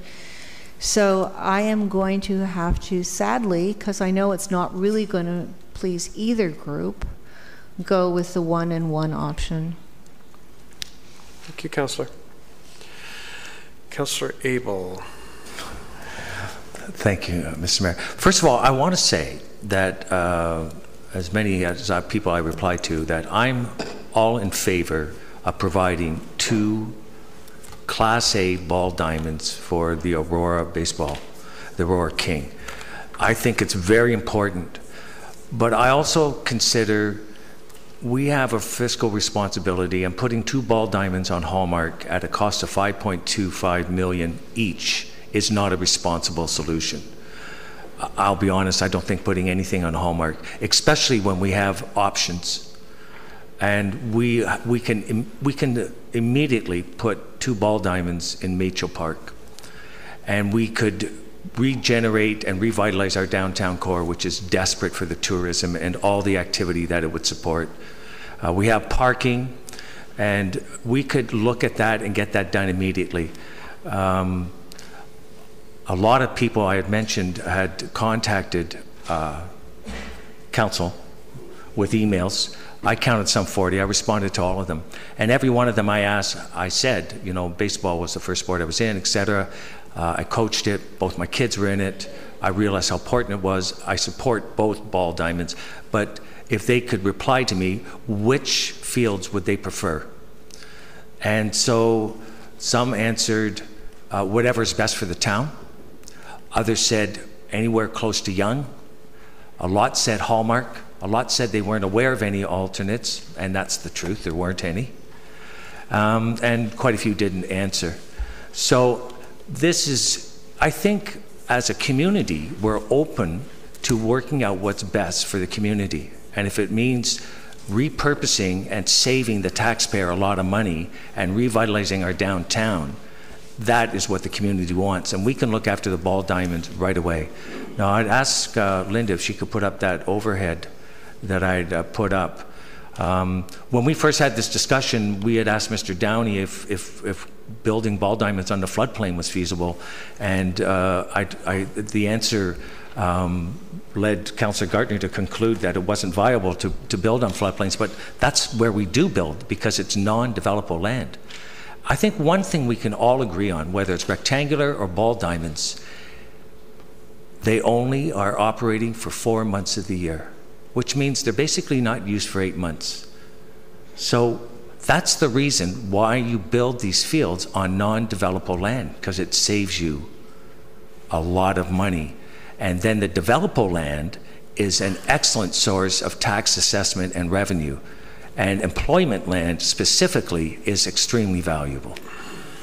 Speaking of employment value, the Economic Development Board, of which Councillors Marakis and Councillor Thompson sit on, and Councillor Thompson knows, that there's an economic action plan to build and develop a medical campus and an incubator. The problem is we can't tell the developers that they have to use that land. So the Rice Group at Bayview and St. John's built a retail plaza, and Emory has expressed that they would do it, but if anyone comes along, they will develop with that developer. Here is 13 acres, and we haven't got the economic development weighing in on this, and that's part of a steering committee, and how much difference that would make to us. Mr. Bermuno gave me this, and we had asked about Oak Ridges Moraine, and Mr. Downey said, well, he hadn't heard anything back from the province, and so Councillor Gardner concluded, well, then we can't use Oak Ridges Moraine. But the truth is, we can use Oak Ridges Moraine, and we have hundreds and hundreds of acres of land that we can use sports fields on. Now, we asked about, can we build on the Oak Ridges Moraine? No, we can't build. We can't put buildings there. We can't put development there, but we can put sports fields there. It's right in the conservation plan. If we need it, you can use it for sports fields. So here is hundreds of acres. The very top corner, the little one you see on the left, was the one that I brought up was for sale, and that was being sold at employment land prices. And the mayor scoffed at it. He says, we can't pay for that at that price. But here we are doing Hallmark. We are paying that at that price. We use Leslie Street lands to promote development successfully, and we can use those hallmarks for development. And we can also put in lots and lots of fields right there on those lands. They're available. Councillor, time. Thank you. Councillor Kim.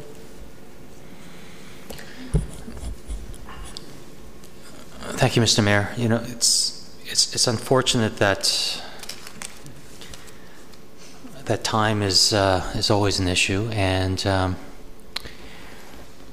you know, I do believe that there are underutilized lands and lands that and a couple of lands that we haven't considered, and those are very viable options for either baseball or soccer. And I do believe that, you know, probably within 4 to 6 months, we can probably accommodate both to have 2 and 2. Through you, Mr. Mayor, to Mr. Downey, should staff have sufficient time, and I'm assuming 3 to 4 months should be sufficient to have all the reports in terms of environmental, you know, trees and design and so forth. If staff came back with a full report identifying a couple of viable options for 2 fields, whether it be diamonds or pitches, would it be ready for the next council term to be decided on November and still be ready for the 2020 season? Mr. Downey?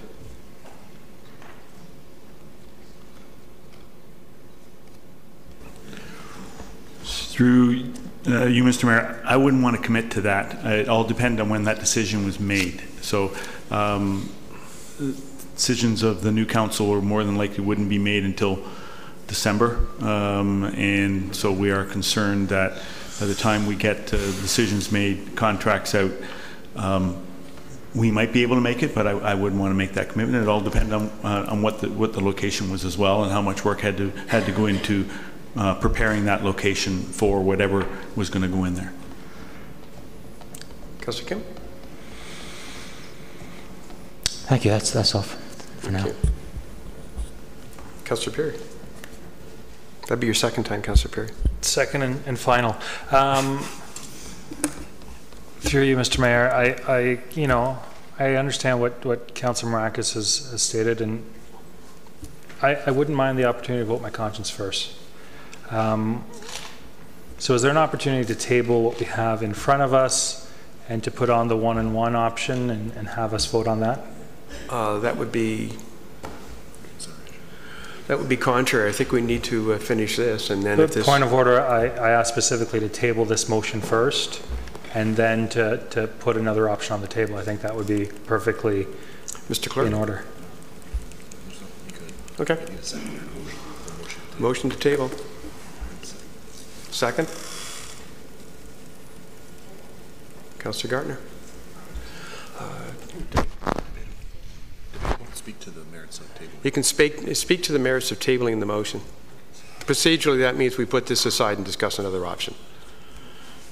Speaking to the merits of tabling.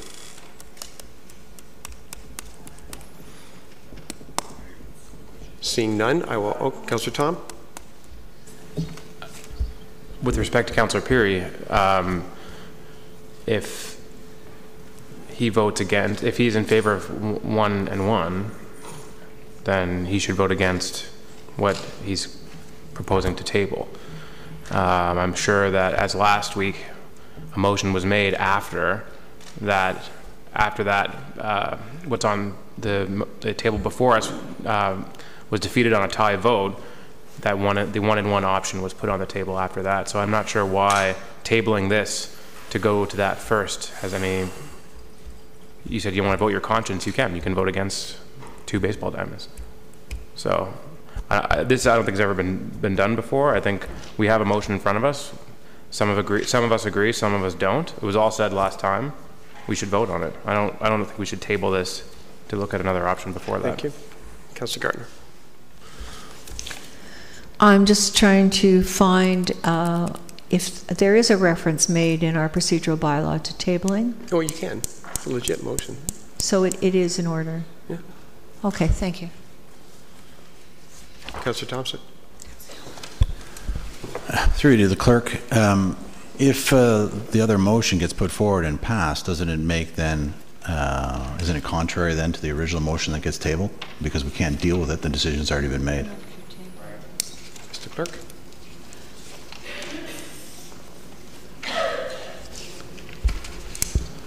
I think, through you, Mr. Mayor, my advice to the chair on this one would be that if proceed down the line of events that would have to happen here, the motion table passes, a reconsideration motion is passed, receiving 2/3 for the 1 and 1, and then if 1 and 1 was passed, I would say that the motion that is tabled would be out of order if lifted. So I still would suggest that the process is still okay as we're doing it. Councillor? If that's clear. I like to keep it simple process, so I won't vote for the tabling. We'll just deal with the motion on the table, and then if that fails, then move on from there.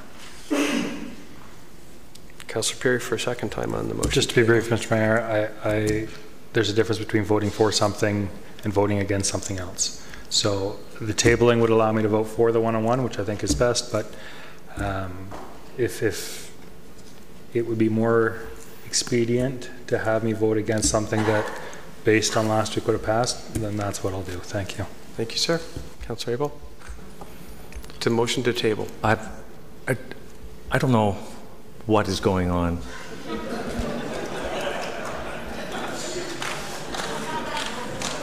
And I think that is the intent. So I'm going to vote. Well, I just don't understand why we're doing this.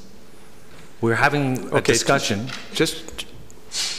Mr. Mayor, if that's how we're going to conduct it, I'm just going to oppose it. It's not forthright. I'm not in favor of the motion to table. If there's no other speakers using your tablets, all in favor of Councillor Perry's motion to table? In agreement or against?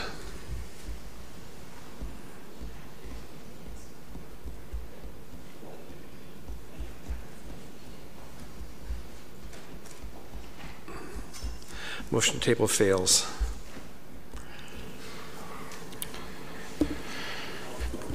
Back to the main motion. Well, no, because I haven't had an opportunity to speak, so I'm not going to do that. Councillor Abel for a second time. Do you want to speak, Mr. Mayor? No, you go. Well, my thoughts are, with the new elected provincial government, I think we're going to be able to leverage those Bloomington lands. We can build on the Oak Ridges Moraine for sports fields. We can, in the short term, look after 2 Class A ball diamonds for the baseball, put them right in our downtown core. The Hallmark lands would be used as a placeholder until we find either Bloomington or Oak Ridges Moraine or both, and the school, and we do a repurposing study within our own and come up with a comprehensive outline of where we're going to go. If soccer is displaced and they can put some seed down on the Hallmark lands so they can put a soccer pitch there, with the understanding that if we find those lands, they'll move, I'm all for moving forward. What I would like to do is bring soccer, Sport Aurora, and our Aurora Soccer Club together to have a wholesome discussion on, and put this all down so that when we come back, we're all in agreement. Fighting over the Hallmark lands, first of all, isn't right. We have no alternatives before us presented in the reports. We don't have a steering committee, and there's lots of input from our staff.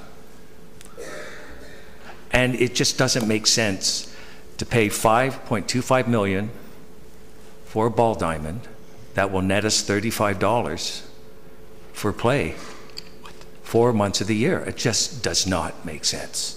There's got to be a better solution.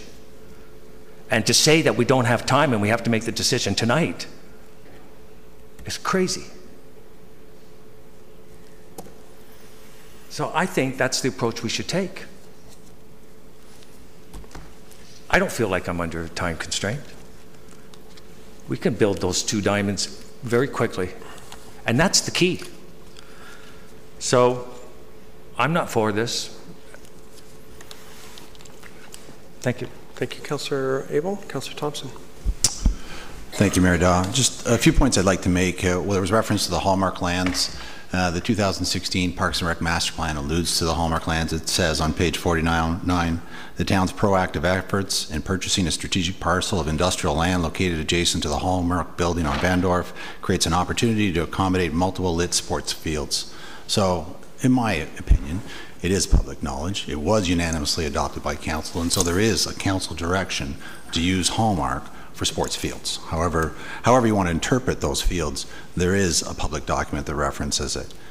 Secondly, a lot's been made about, our need, and there's no doubt about it. Our Parks and Rec plan continually references. It talks about, at a minimum, we need to acquire at least 10 hectares. That's over 20 acres to address all of the needs, and that's a recommendation. It talks about land banking strategies.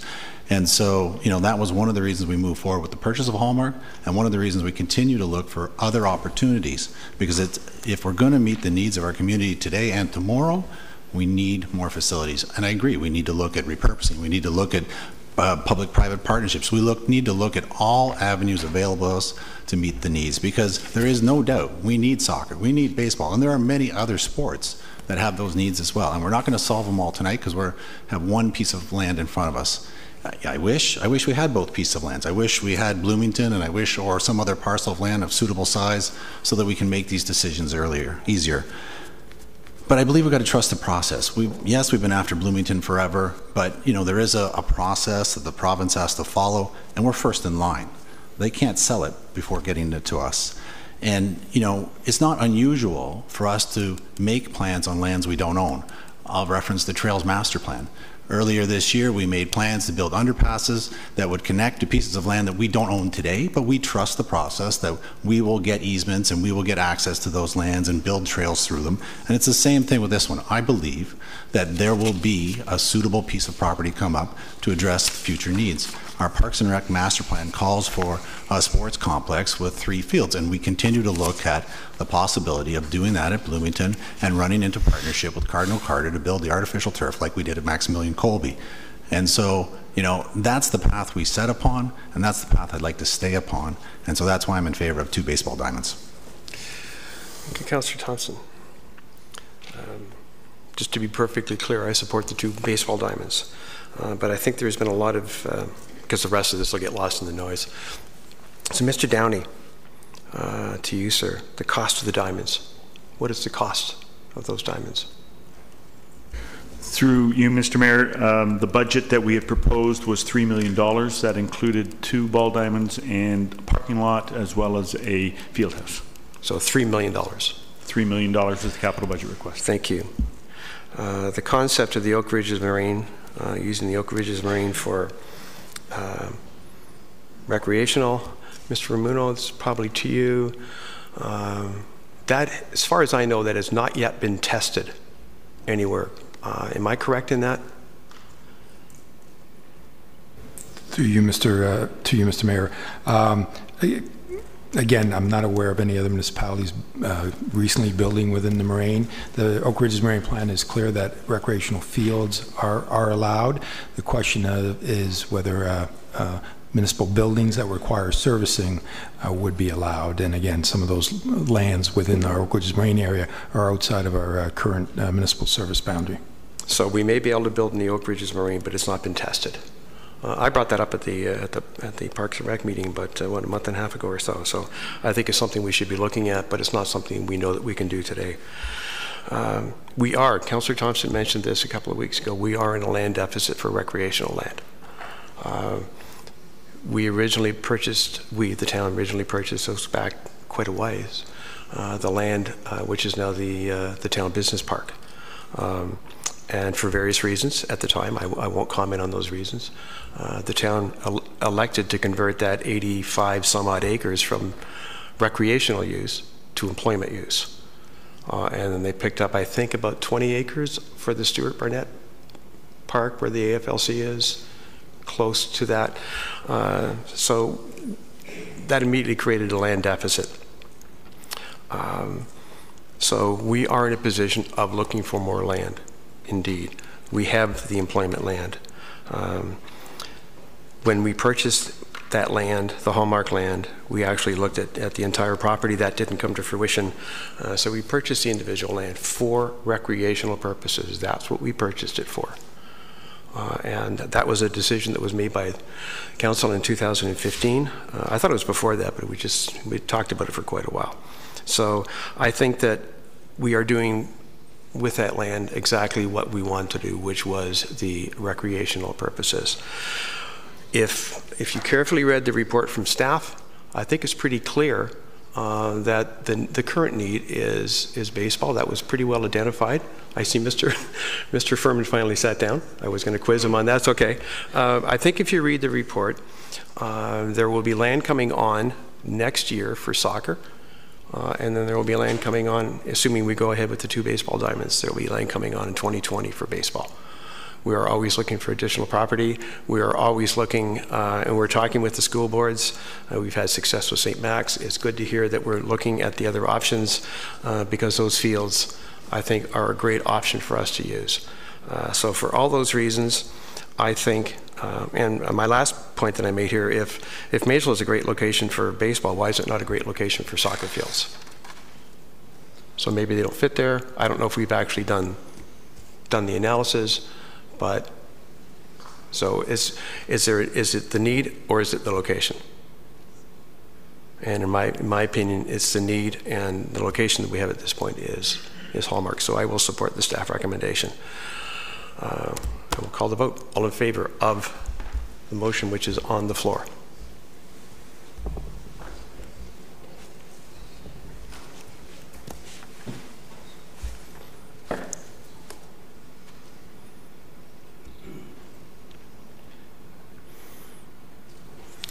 It fails. Councilor Maracas? Thank you, Mr. Chair. I'd like to make a motion to reconsider 1 and 1. I'm sorry, to reconsider 1 and 1? We would need a reconsideration, correct? Yep. It requires 2/3. Second, I need a second, Councilor Perry, seconding it. I don't think we need to discuss it. All in favor of the reconsideration? I'm sorry, I can't see you, Councilor Thompson. Opposed? That carries. So the motion, Mr. Clerk, would be for the 1 and 1?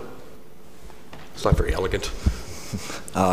Excuse me, through you, Mayor Dodge. And Councillor Marcus, I believe your intention is that on the lands located at 100 Van Dorf Side Road, that one baseball diamond and one multi-purpose field, rectangular field, be constructed? All right.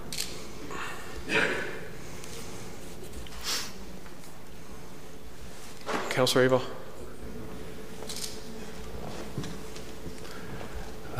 Mayor, don't we get to speak twice again on this?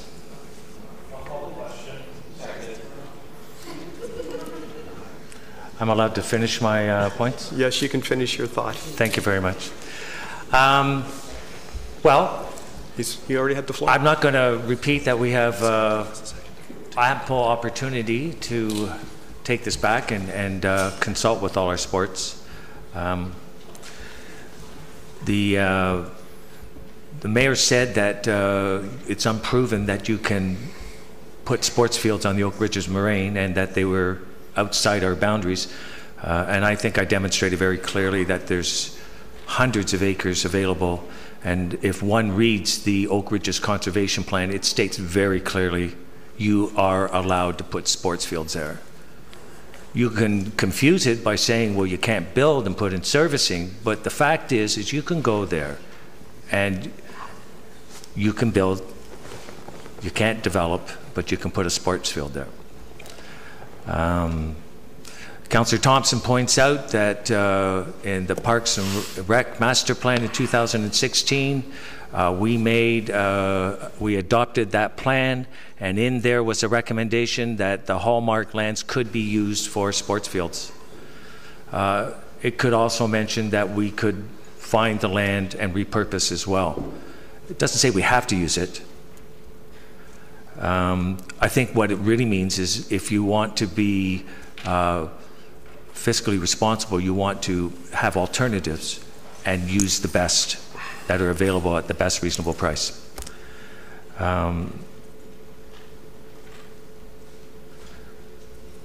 So the council never really made the official adoption when we purchased it that it was anything but municipal.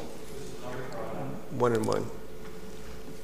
I just want to just clarify that we did not purposely buy hallmark lands specifically for sports fields. We bought it for municipal purposes.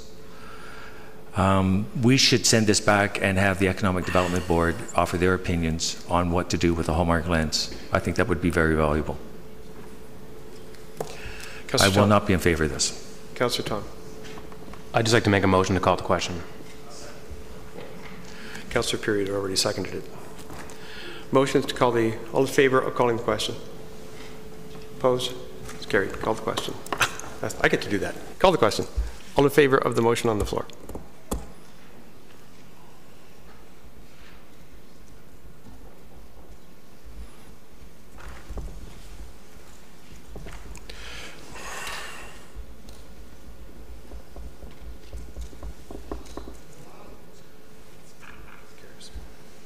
That carries. Yes, I think we'll take our break now. You're of course welcome to stay.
Okay, if I could ask everyone to come back to work. You know what? Yeah.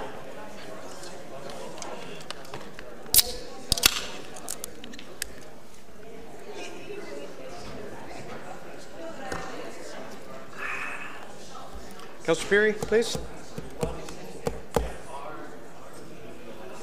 Councillors Maracas, Thompson. Councillor Abel.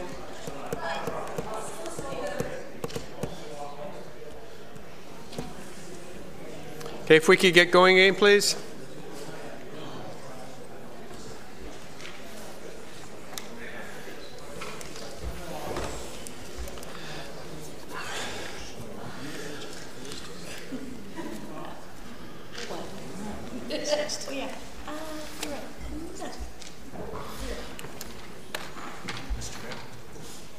Well, we're just zooming right along here. Yes, sir. Is the heritage item the next one? So I will leave. Okay. Thank you. Thank you.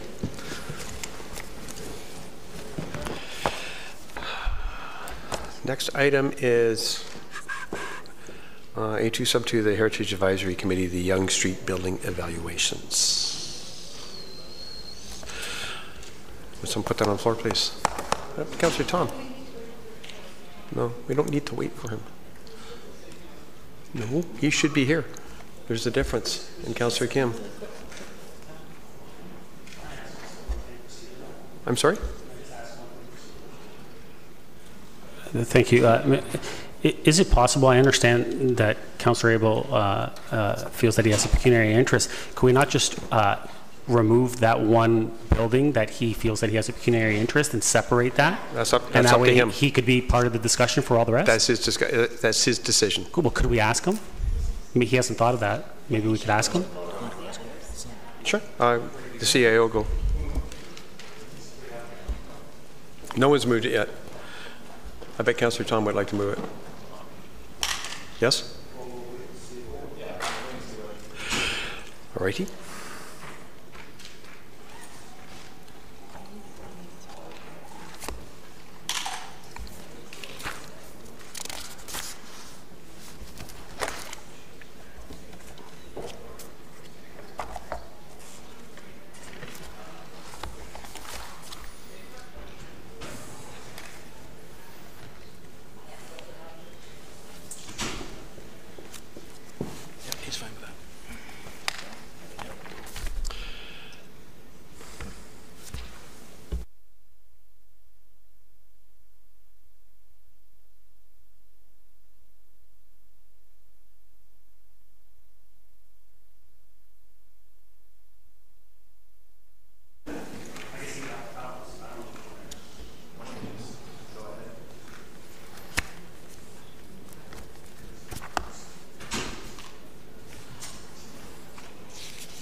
Oddfellows block over Benjamin Moore.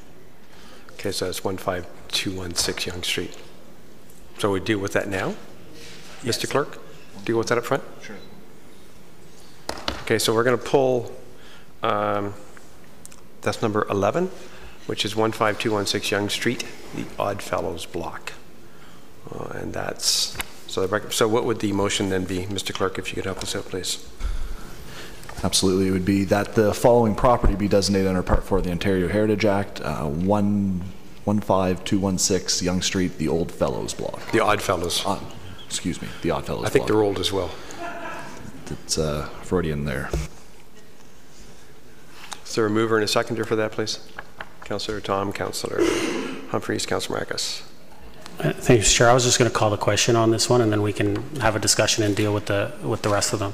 I think that, I mean, if everyone's okay with that, I'd like to call the question.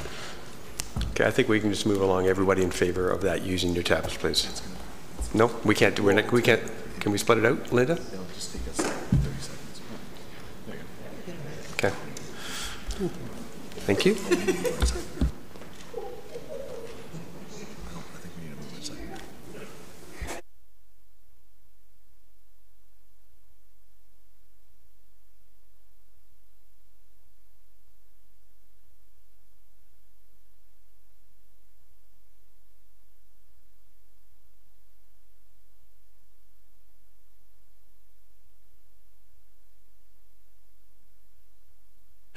Now we're using our tablets. All in favor, voting yea. All in...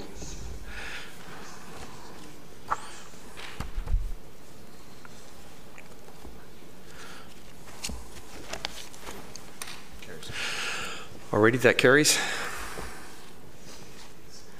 We'll go back to the others. Thank you, Councillor Tom. Is there a second? Councillor Perry, thank you very much. Speakers.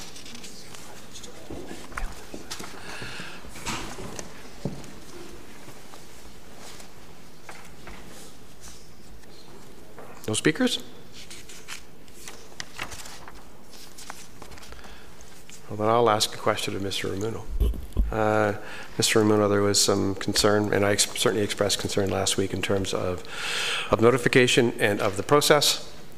So if you could please just quickly go over the process and assure me anyways that we have followed the process as outlined, I guess under provincial legislation. Certainly to you, Mr. Mayor.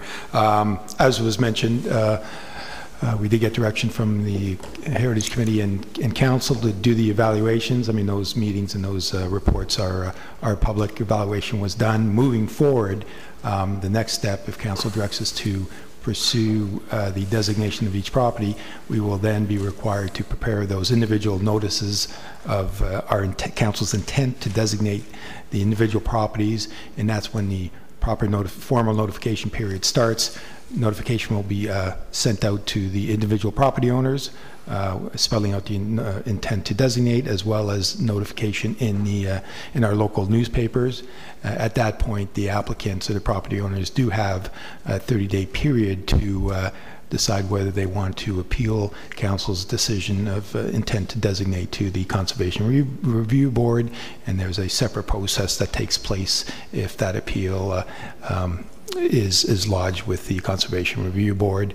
Once that's done, it's back in Council's hands. Ultimately, if Council passes the designation bylaws, they are then registered on title of each individual property. So moving forward, I mean, reports were public, our meetings are public, but the key formal process here is starting, last week or today.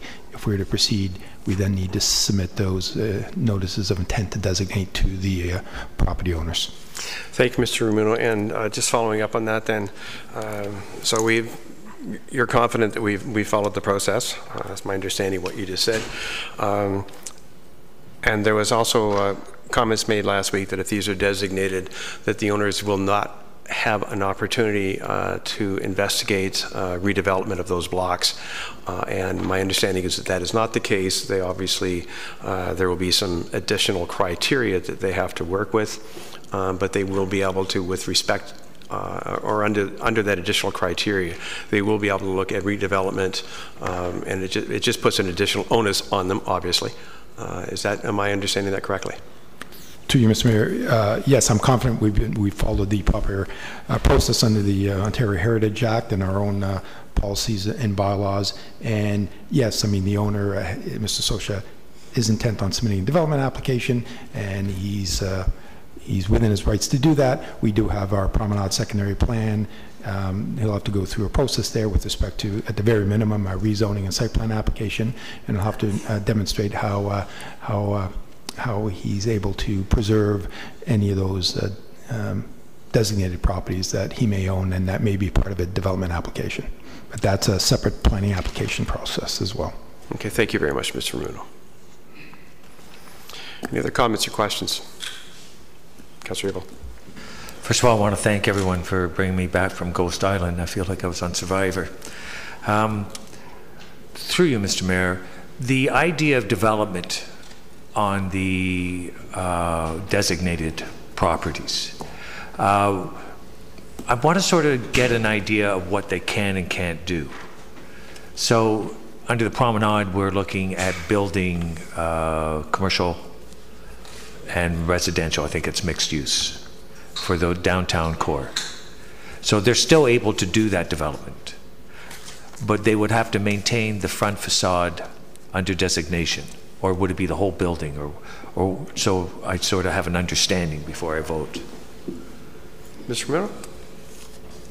Certainly, through you, Mr. Mayor. I mean, I guess first is to provide some clarification. I mean, designation bylaw of an individual property under Part 4 does provide that extra level of protection from future demolition and also protection from, you know, unsympathetic development or alteration.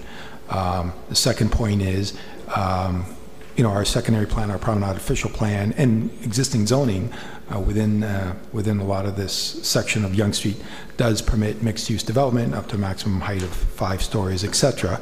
But with respect to a future development application, they would need to demonstrate how they're able to incorporate an existing designated building within your development, and that'll be part of a review process. I mean, there'll probably be additional background work with respect to a individual heritage impact assessment, but I think that is going to be the test, is to try and preserve any of those given buildings, incorporate those within a future redevelopment application. Thank you. And would it be up to council to approve the site or the application as to the heritage component, or could say a resident come forward and say, you know what, I'm not satisfied and with some of the things, and could they appeal it, or is it sort of in the hands of a council to make those decisions at that stage? Mr. Gunner? Mr. Mayor, no, ultimately it's council's decision, but again, like any planning application, there will be a public process. You know, we'll hold a public planning meeting. Again, at a very minimum, we haven't seen a development application, but there'll be a couple development applications, a site plan, a rezoning. It'll go through the proper process. There'll have to be all the background studies, architectural and heritage impact assessments completed. It'll be reviewed we'll have to consult with our Heritage Advisory Committee as well. For any of the future applications. All right. And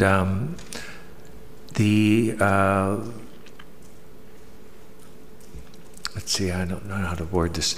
Well, perhaps it for the moment, Mr. Mayor. I don't see any other speakers, so.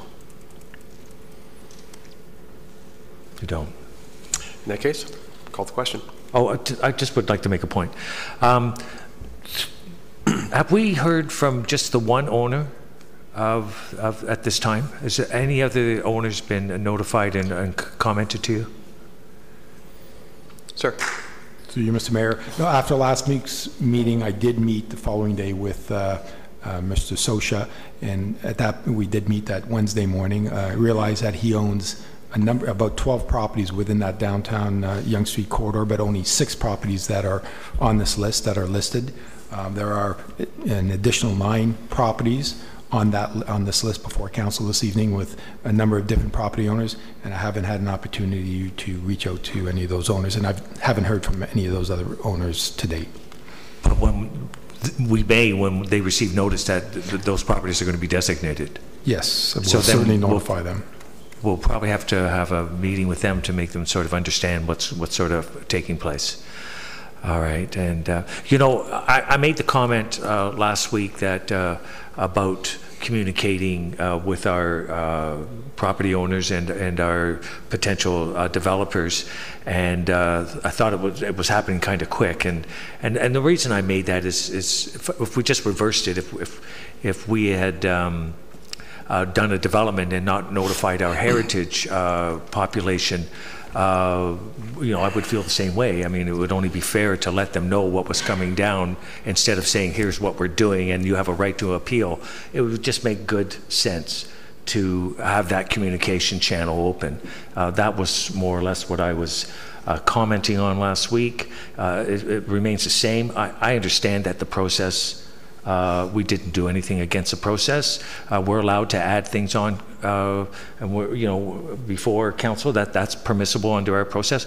But just because we can doesn't mean we should. And I think along those lines, it's always good to have good open communications with our property owners and potential development opportunities.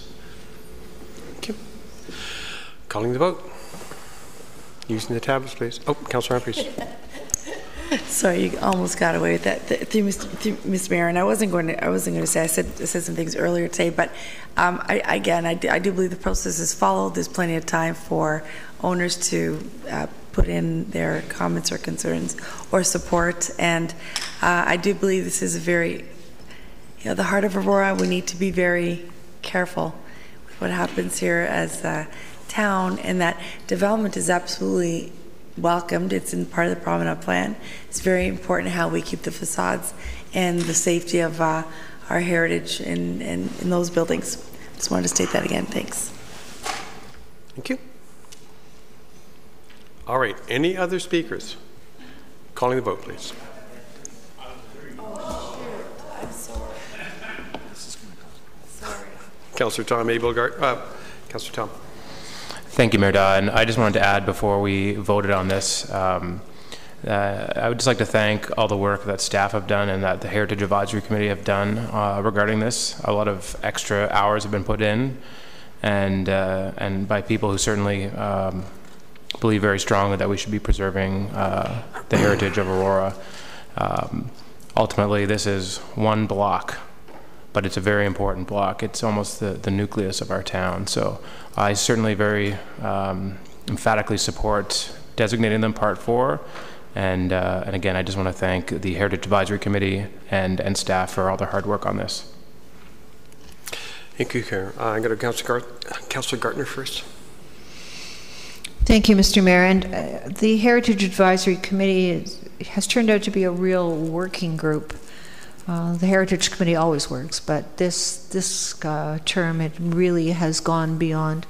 So I echo Councillor Tom's comments, and I'm very sorry that Mr. Healy is no longer with us, because he was a great part of this group. This area has been protected for years by councils.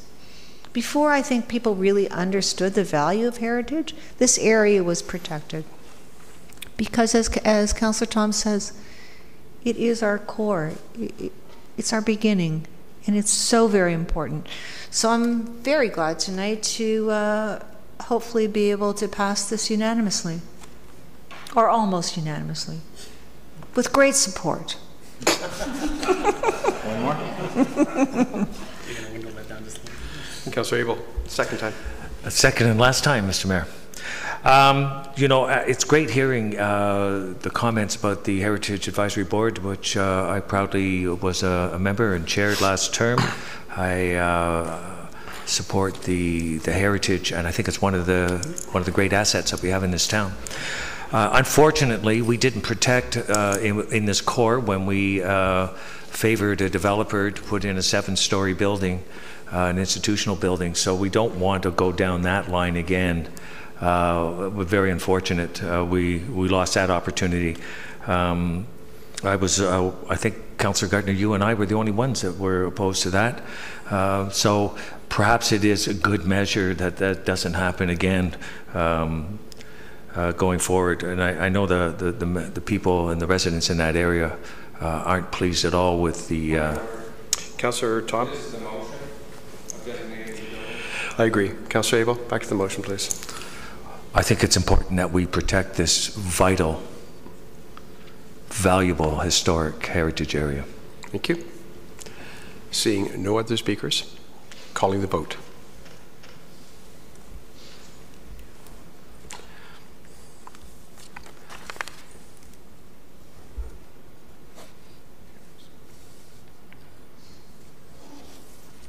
It's unanimous.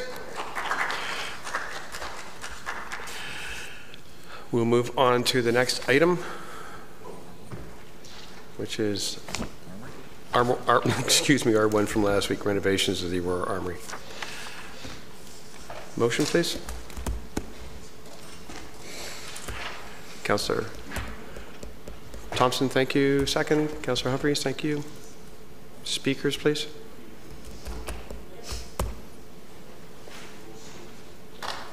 Calling the vote. All in favor? Too late, sir. Already called the vote. Using your tablets, please.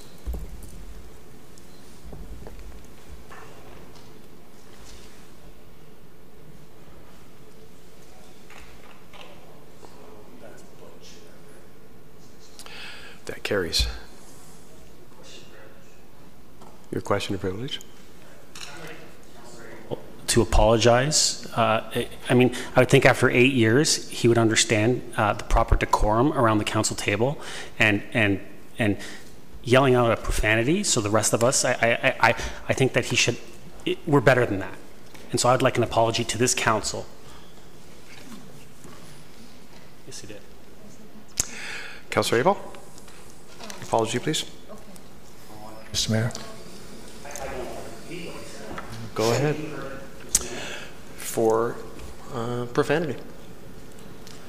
Mr. Mayor, I thought it was kind of butch that I was not allowed to speak and you called the question very quickly. So I apologize for that. Councillor Abel, you can either apologize or I will just not recognize you for the rest of the evening. The decision is entirely yours. I apologize. Thank you.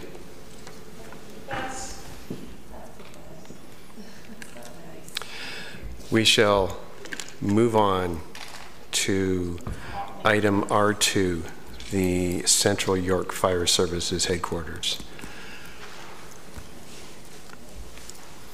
Councillor Thompson, you're moving that. Is there a seconder, please? Councillor Maracus, thank you. Councillor Gartner. Thank you, Mr. Mayor. And I spoke to it last week, and it may seem like a trivial issue, but I think it isn't. When the design was presented to us, there was a lot of glass involved, and I mentioned that to the architect about the energy consumption, and he said, well, he hadn't thought of it. But I know in our own town hall we have an atrium that if anybody who works on the 3rd floor knows how hot it gets there in the summer. And we have the same problem with all the glass that we have here on the main floor. So I would really appreciate, I didn't realize that there was a meeting today, the fire services, but I would really appreciate if that view was at least expressed again to the people in charge of the project, because we are trying to do everything that we can to save energy and help the environment, and having that much glass is just not the right design for a building to be built now. Mr. Downey? This is your project. Yeah, through you, Mr. Mayor, there was a presentation made to the JCC this morning at Newmarket Council Chambers, and that question was actually asked specifically at the meeting. There have been changes made to the construction of the building in order to address the issues that you brought forward. In some areas, the glazing has been reduced. In other areas, the glazing has actually been shielded in order to reduce the amount of light coming in, particularly in the southern exposure. So the architect did take those ideas into his design and made modifications to the building accordingly. And that question was asked and answered at JCC today. Thank you, Mr. Downey. I'm so very glad to know that. Is that it? Thank you. Councillor Thompson.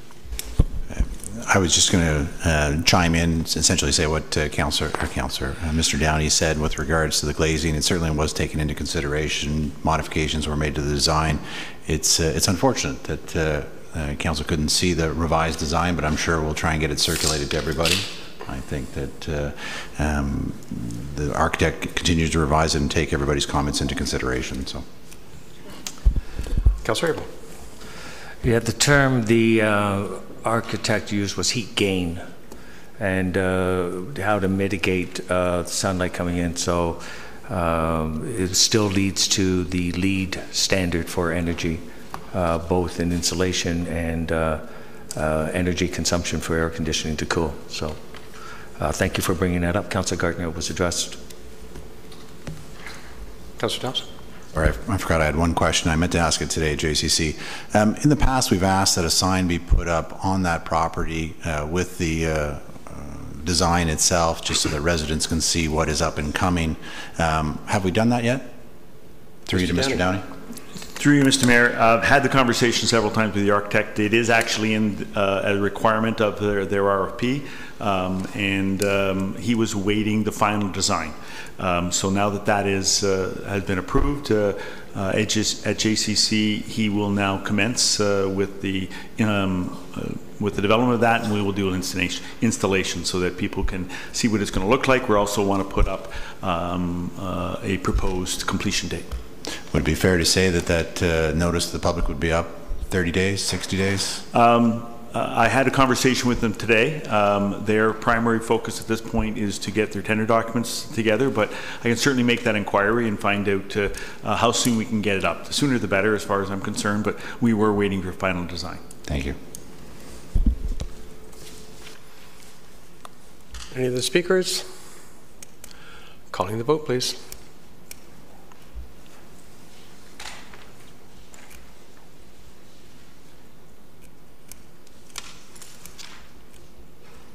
That passes unanimously. R9, application for site plan approval, Guitardo Construction. Well, we need a mover and a seconder first, please. Councillor Humphreys, thank you. Councillor Kim, second. Councillor Gardner. Thank you, Mr. Mayor. I have a comment and hopefully an answer from staff. The amount of parking, this is our new hotel, which is very exciting, and I'm very pleased to know we're going to have one. We are allowing through Mr. Mayor to Mr. Minot, I guess, we are allowing a third less parking approximately than is required by our bylaws. So, I mean, my understanding would be that a hotel would plan for capacity.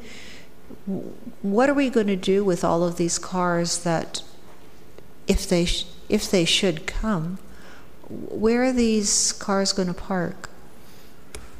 Mr. Ramuno, please. Sorry, through you, Mr. Mayor. So staff reviewed the request and the parking study that was submitted in support of the variance application, which was approved a couple months ago, and we're confident with the current supply of parking, and it was based on, and the applicant is obviously satisfied that that amount of parking spaces will satisfy their needs. It is more than one space per hotel room. And again, there was a survey done of other proxy sites, similar hotels along the corridor, and the staff was in support of that parking supply. So we don't feel there's a concern with undersupply of parking. Thank you. And contrary to what I said at the meeting where this was discussed previously, if people are parking on the street in this area, I'm hoping that bylaw will not ticket these people, because this is a situation council has allowed. Thank you. Thank you, Councillor Gardner. Any other comments or questions on the item? Seeing none, calling the vote, please.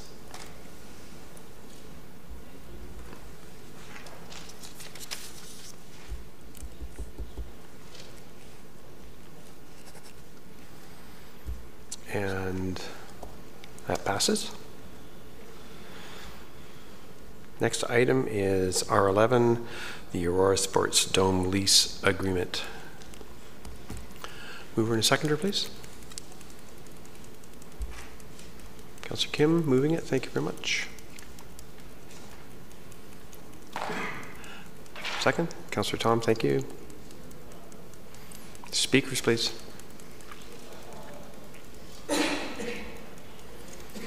Seeing none, calling the vote. Councillor Gartner. She got in under the wire. I just squeaked? Okay. Well, I've got a few pages here, which maybe Councillor Marakis can attest to, but I'm not going to... it's been a long and confusing meeting. So with respect to... Excuse me, Mr. Mayor, I just would like everybody to hear what I have to say. Thanks. I was at the table when the lease was signed. I was at the table when this lease was signed in 2005. I've been through, I don't know how many reports on this.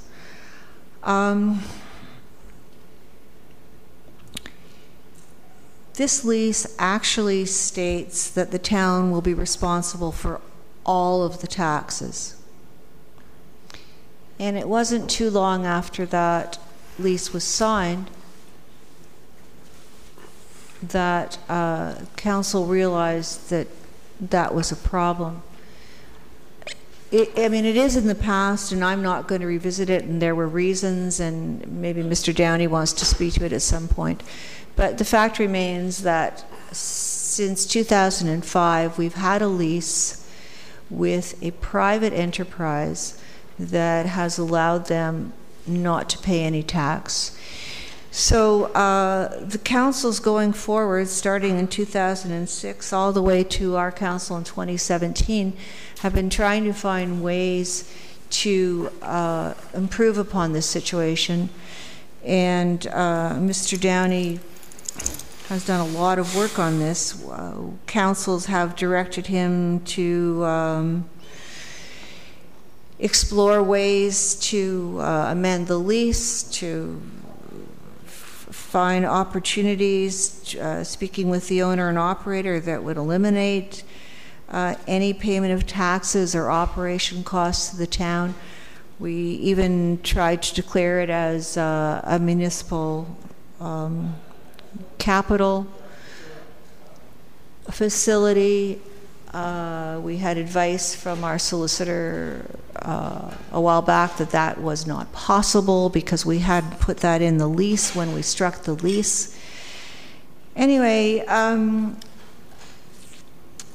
in the meantime, and we did have a chart on this, I didn't see it in the reports that I asked for, we have been paying, we paid on behalf of the region and the school board conservatively $400,000 or $500,000. That came from the taxpayer, for all intents and purposes. And with respect to the town's portion, we did something interesting, which I'm sure is okay, but it's still interesting. We counted the town's tax portion as an expense, and we used the income from the dome to balance it as a revenue. That revenue that we got from the sports dome could have gone to our bottom line. In any case, can I bring you back to this one? Because terms have changed. So, well, you know, okay, apologies. This is a really unfortunate situation, and we need to help the owners of the dome. Who could have imagined that this could have happened? But in the meantime, we also have to be fair to our taxpayers. And I believe that by declaring this for municipal purposes about a year ago, we did it because we were trying to save the taxpayer money. That's what we were doing. We were trying to save the taxpayer money until the end of the lease. But now we're in a situation where we're looking at a new lease. And I would ask council, we have a fiscal responsibility. If we keep this the way it is now, taxpayers are not going to receive any money from this. This is a taxpayer property. You're coming up to time, Councillor. Yeah. Anyway, I believe it's very important as a council that we take care of our taxpayers first. And in this case, we are providing more benefit to a commercial enterprise than to a taxpayer. I would like to make an amendment that Okay, well, I'm going to, hold on. I'm going to see if there's other speakers, and we'll come back to you, okay? Are there, Councillor Abel? Mr. Mayor, I did want to point out that you called the question and then allowed Councillor Gartner to speak. She actually slid in under the wire. I guess so. And I think that's bad. Thank you. Other speakers, please.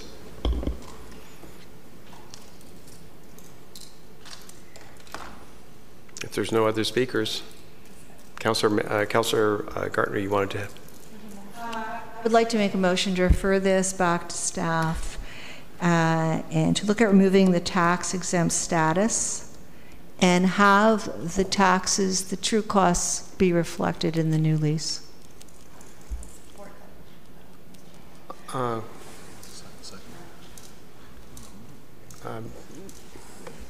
Yeah, I think we need some clarification on that, because that's not just a referral.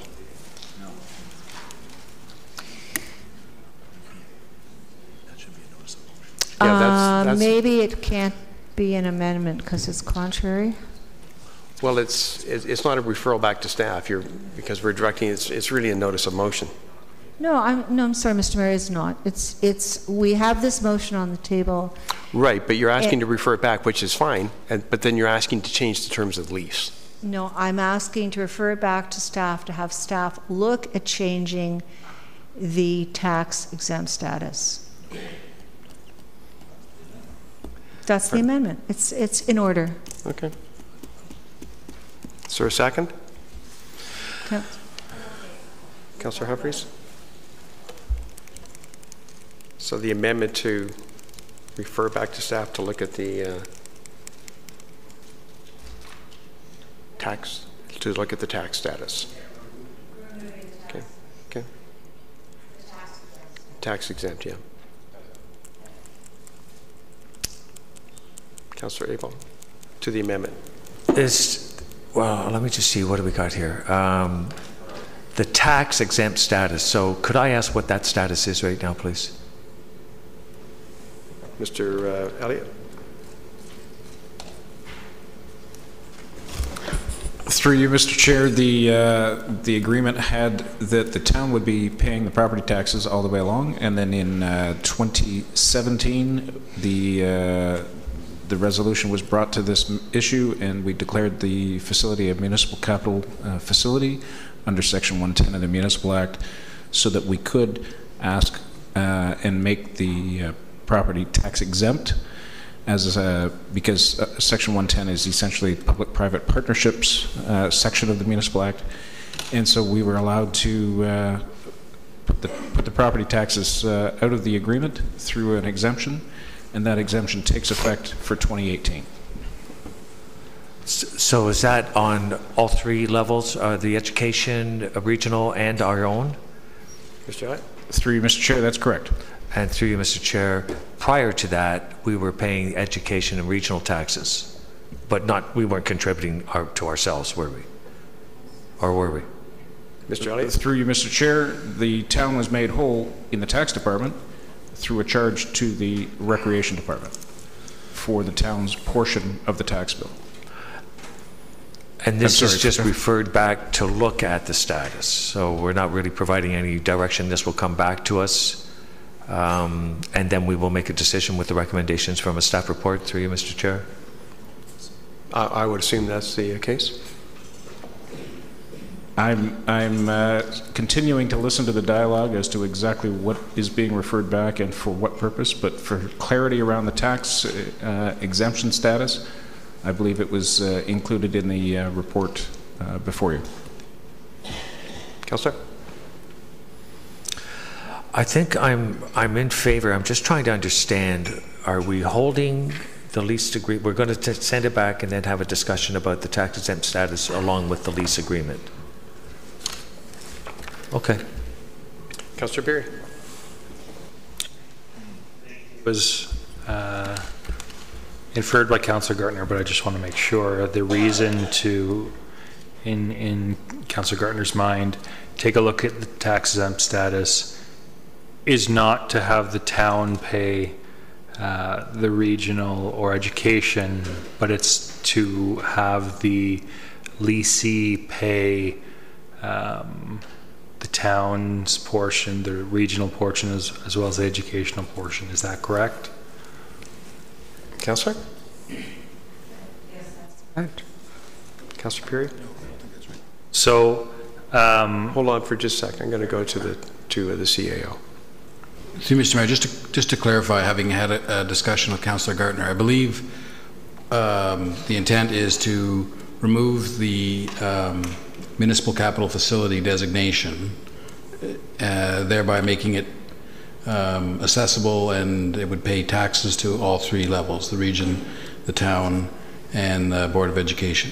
Right now, as by virtue of Council's action in 2017, it was made a municipal capital facility, which enabled us to no longer pay the regional and Board of Education shares.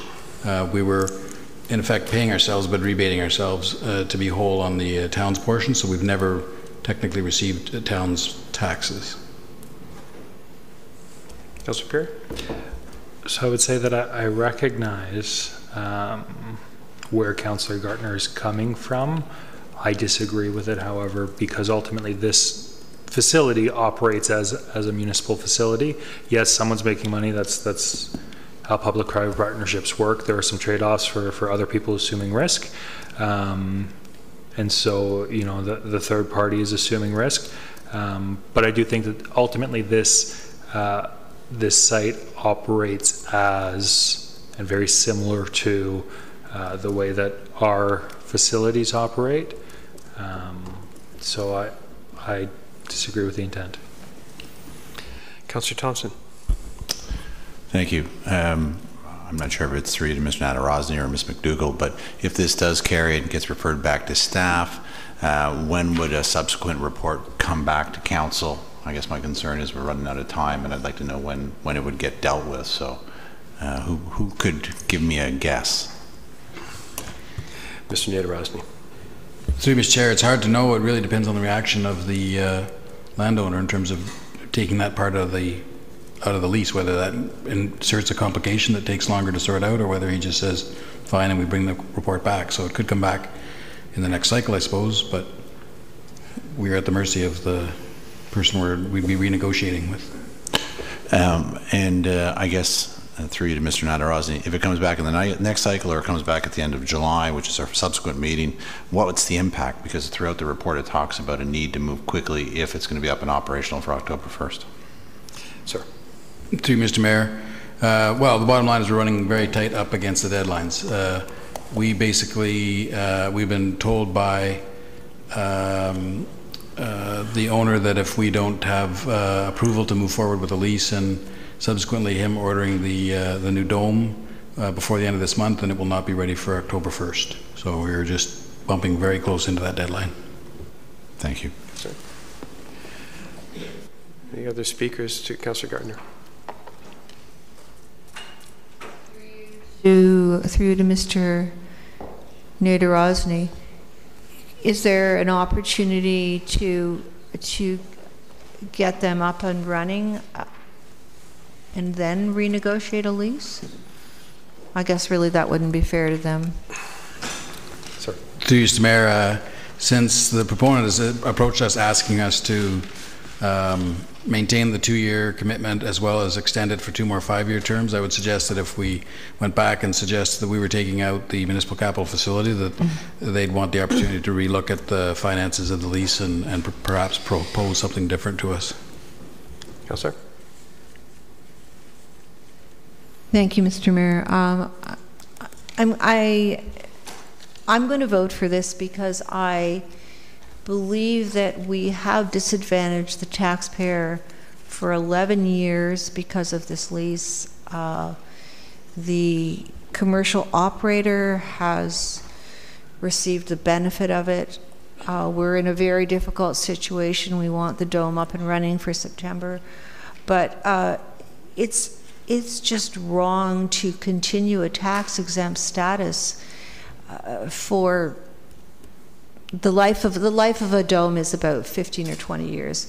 To continue this, it's wrong on the part of our taxpayer to continue it for so many years when they're already been on the hook for perhaps $500,000, plus also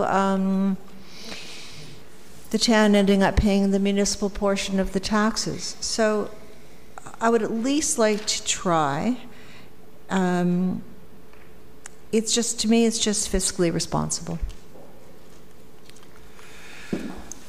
Councillor Kim. Thank you, Mr. Mayor. Through you to Mr. Elliott.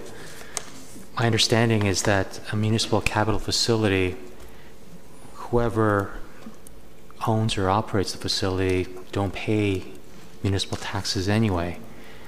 So can you tell me what other municipal capital facilities in York Region or in Ontario where the owner-operator, that's not the municipality, pays taxes, municipal taxes? Mr. Elliott, would you have that? Through you, Mr. Chair, not off the top of my head. It's important for council to understand that the Section 110 is where you're allowed to go into a partnership arrangement with a third party. This is the 3P, or the public-private partnership clause of the Municipal Act. Allows the municipality to enter into an arrangement with a third party who's a for-profit organization and make concessions and come up with an agreement. So there's various components to this agreement, including 200 hours a week, I believe, of access for the town to use this facility and earn revenue from it. So that's one piece. So there's multiple pieces, and when it adds up, including not having to pay municipal tax, the proponent has agreed to the town's terms. If we try to adjust this one term, we may end up revisiting and rebalancing all of the other. It's like any other negotiation. There's a number of irons in this negotiation pie, and we need to be careful about that. But I leave it at that. As to the municipal capital facilities, some across Canada pay tax, some do not. And I'm under the understanding that there are a number of tennis and soccer sort of air-inflated domes in Ontario that do not pay property tax under the Section 110 agreements. Councillor Kim? Thank you, Mr. Elliott. It's, you know, I do understand the spirit in which Councillor Gardner is coming from, but it seems like that the motion is mainly about clawing back potential tax revenue that was lost in the last 11 years, and I don't necessarily agree with the intent of that, and I can't support that. Thank you. Councillor Kim. Councillor Abel and Councillor Gardner, both for the second time. I'm just coming to the realization that when we put in the, I forget the term, community, through Mr. Mayor, what was the phrase that Mr. Elliott coined this situation? Municipal capital facility. A municipal capital facility. That didn't affect the leasee. It affected the town, because we were the ones that were paying the tax. The leasee, Mr. Revers at the Dome, it didn't affect him at all because he wasn't paying the tax anyways. Is that correct? Mr. Elliott? Through you, Mr. Chair, that's absolutely correct. The previous agreement that we had with the town was that the leasee would not pay property tax. We did not, at the outset, I don't believe that staff or council expected the property to bear tax, because it was municipally owned at the time. But then the MPAC comes along, it was a commercial operation, and it became taxable.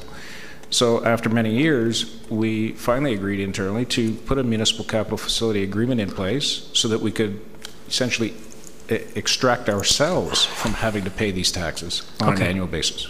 So we figured it out. figured a way to mitigate that expense we were paying. Now, we have another similar facility, the Tennis Dome, same operator. Is he paying property tax? Through you, Mr. Chair, again, various irons in that negotiation. Yes. And one of those irons was he will pay property taxes, and so he does. Well, there we go. We do it one and we don't do it the other. So, I mean, I think Councillor Gardner is... It's good that we review it, understand it. Thank you. Councillor Gardner, second time. Thank you. It's not to Councillor Kim. I don't know if I'm allowed to do that. So just to Council, it's not a clawback issue. It's we've cost the taxpayer perhaps $500,000 plus to this point. So we just can't. It's not fiscally responsible going forward to say that the taxpayer will never receive any income from their land. We've given up our land to a private corporation. It is a partnership. We learned, I think it was last week, that it ends up costing us money to run this in the summer. By the time we pay the utilities, we lose money. So it's really no benefit to us in the summer, financially. So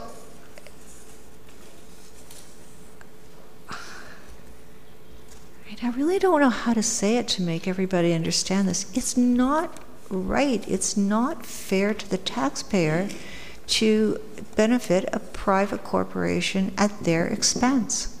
It's just as simple as that. Before I go to Councillor Kim, the CAO has a couple of clarification points. Thank you. Through you, Mr. Mayor.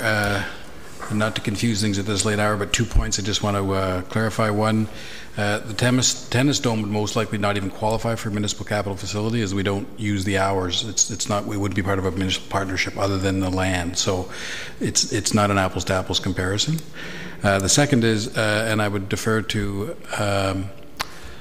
our solicitor on this, but I believe that if we were to try and not have the taxes be paid now for the sport dome, we would have to terminate the lease, because we have an agreement right now for 2 more years that says that we would no longer we wouldn't require them to pay the taxes. So my guess is we'd have to terminate the lease, give them 3 months notice that we're going to do that, and so there is a timing implication to go down that path in the short term. Councillor Kim. Thank you, Mr. Mayor. I think Mr. CAO largely answered my questions, and that it's not an apples to apples situation comparing the tennis club and the sports dome.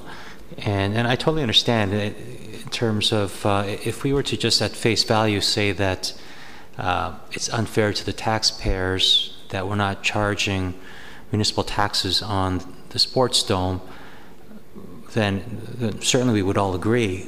But because the underlying conditions of the lease agreement, as Mr. Elliott said, there's a lot of pokers or different variables in place, and so that we do receive some benefits. And just last thing quickly, through Mr. Mayor to Mr. Elliott. Mr. Elliott, in 30 seconds or 60 seconds, is it possible to tell us those differences between the agreement with the tennis club and the sports dome? Because frankly, we didn't pay the $700,000 to build the dome. If we wanted to charge them tax, then we'd have to pay for some or all of the building of the dome and other variables. So can you clarify, Mr. Elliott? Mr. Elliott. Through you, Mr. Chair, I'm not intimately familiar with all of the details of the 2 leases and the 2 agreements to make that public declaration to try to help bring this matter to a conclusion here tonight. there has been a number of reports in the past outlining those differences and so on. I haven't got them at my fingertips. But perhaps John might be able to help us out. I'm hearing in one ear. Mr. Furman.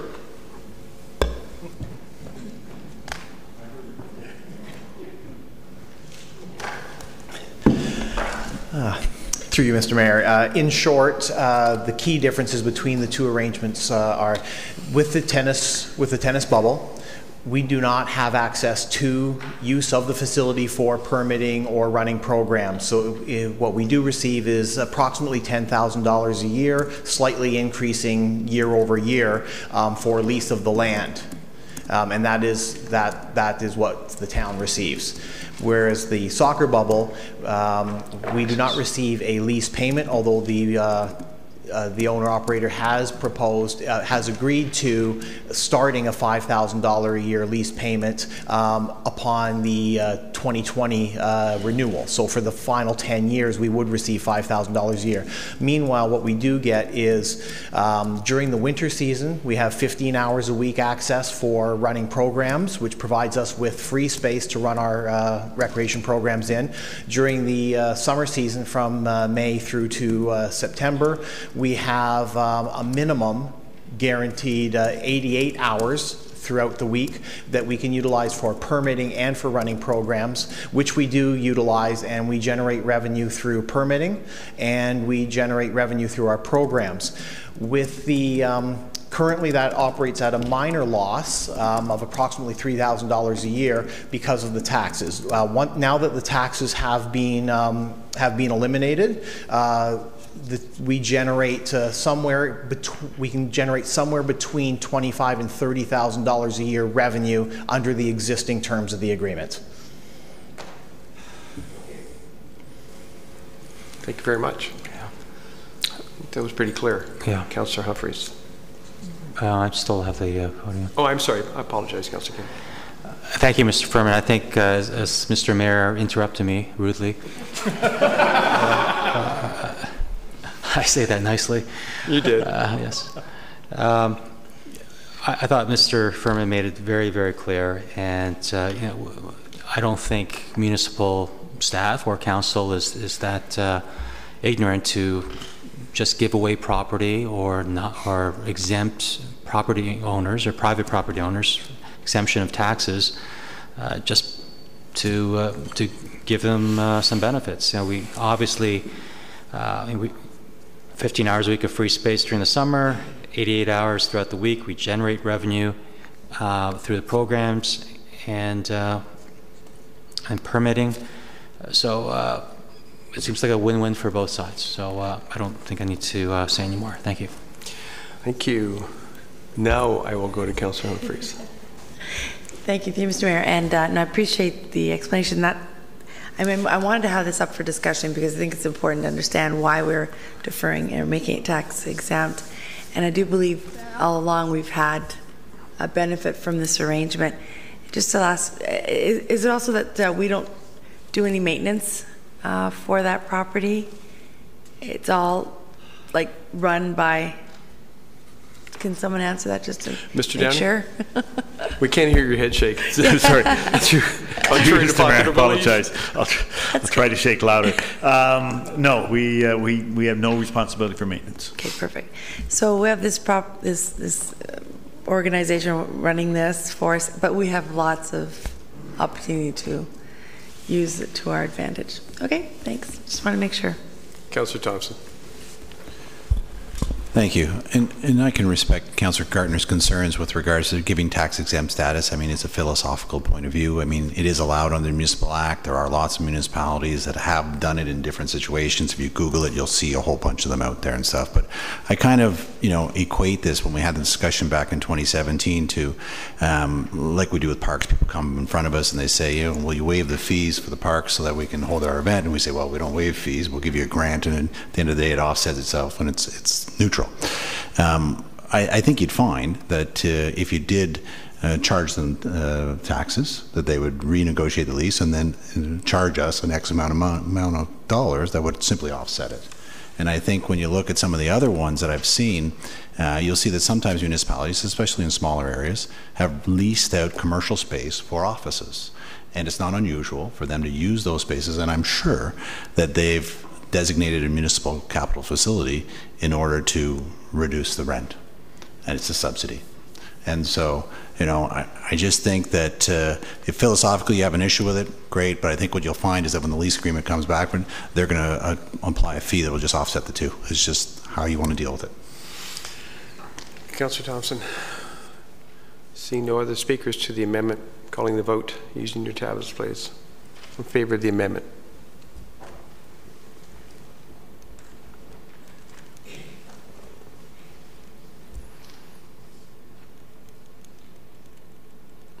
And the amendment fails. Back to the main motion.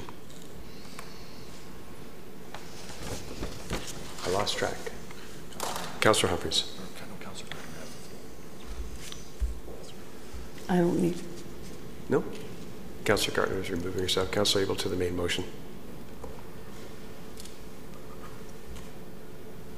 Councillor Abel. Mayor Dahl? You had your name on. I'm sorry, I have nothing to say. Okay, thank you.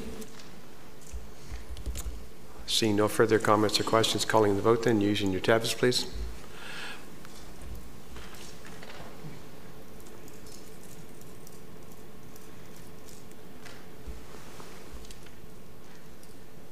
Councillor Abel.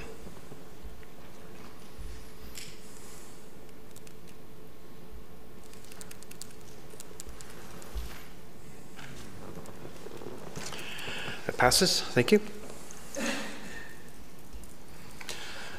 That finishes those items going to the regular agenda for tonight. 3 items. R1 was simply receiving additional information on the Hallmark lands. Thank you, Councillor Perry. Seconded by Councillor Tom. Comments or questions, Councillor Tom? I'd like to move that we call the question on this. Seeing no comments, all in favor, please. Just receive for information. Using your tablets, please.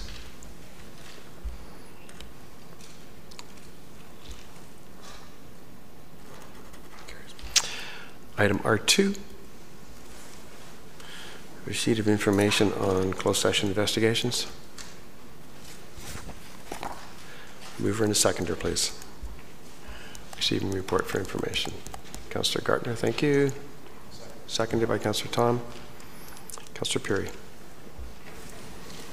Thank you, Mr. Mayor. It's clear that any allegations or the reason for the complaints were baseless and likely without merit. I want to use this as an opportunity to thank our municipal clerk and all of our staff for keeping us on the straight and narrow when it comes to this stuff. It's extremely serious. So I very much appreciate the work they do to make sure that we follow all of the rules as set out by the province. Thank you. Councillor Perry, well said. Any other comments or questions on this item, please? Councillor Thompson. Thank you, Mayor Dawn. Just a couple ones. First one, through to the clerk. The Municipal Act's pretty clear. It places the responsibility on you to make sure that meetings are run correctly and in accordance with the rules set out within the Municipal Act. Is that not correct? Mr. Clerk. Through Mr. Mayor, yes, absolutely. So just in terms of the process, when whoever had these concerns, did they approach you to discuss this and try and get your perspective on whether these meetings were of concern or not? Mr. Clerk. Through you, Mr. Mayor, I was not approached. Thank you. And finally, in the report, it says financial implications, none. Can I get a confirmation that there was actually no cost to conduct these investigations? I would go to the CAO for that. Through Mr. Mayor, I believe our arrangement with our investigators on retainer involves that we pay a bit of an extra charge when there's an actual investigation. I believe in this case it was around $2,000. I can get a precise number if you need it. No, I think that's fair that it's around $2,000. I just wish that person would have come to the clerk and had that conversation before using taxpayers' dollars. Thank you, Councillor Thompson. And as most people know, when we are in closed session, I sometimes have to reel people back in based on both our solicitor and our clerk and their professional advice. So we do appreciate the professional advice we do get from our staff. Using your tablets, please. All in favor of receipt?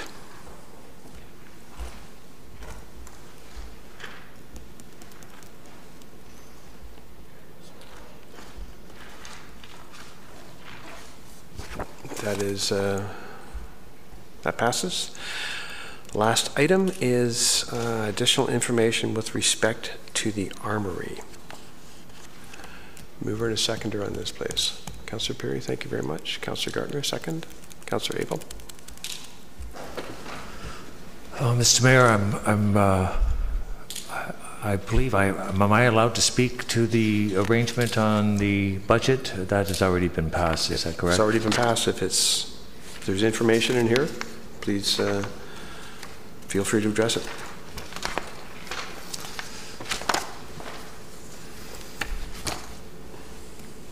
I'll hold to see if anyone else will comment.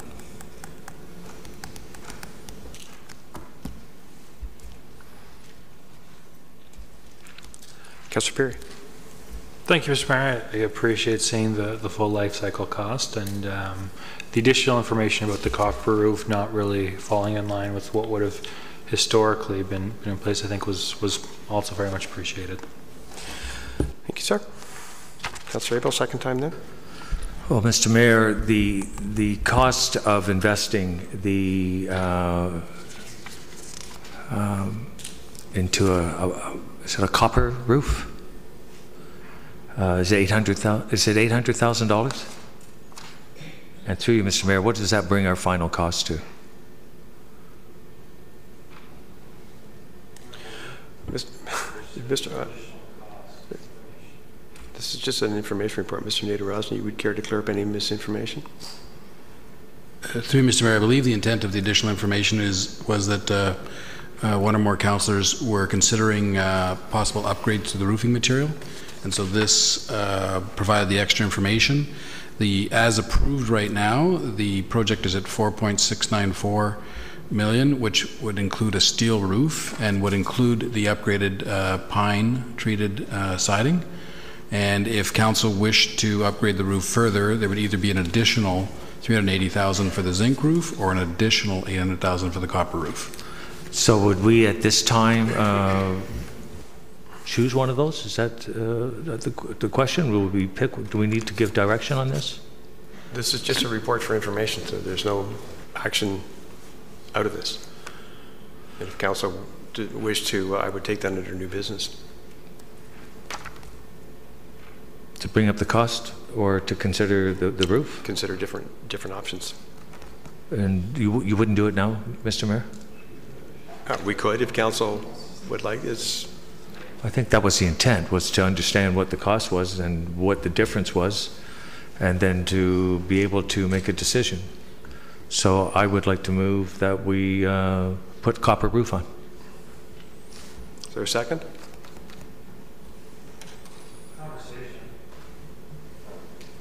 Are you seconding it? Okay. Amendment to add a copper roof. Councillor Perry? I disagree with adding a copper roof. As it's stated in the report, it doesn't fit with the period or the use of the building at the time. It's an additional cost, which doesn't, if we all look at the report and read the report, doesn't bear out through life cycle costs to be more cost efficient than the steel roof, which is already included. So I'm not in favor of upgrading to a copper roof. Thank you. Any other speakers? Councillor Gardner. I am in favor of upgrading to a zinc roof. I think. Well, we're talking about copper right now. Oh, sorry. Well, I'm not in favor of copper. I'm in favor of the zinc roof. Thank you. Any other speakers to Councillor Abel's amendment to add, or motion, pardon me, to add copper? Calling the vote then.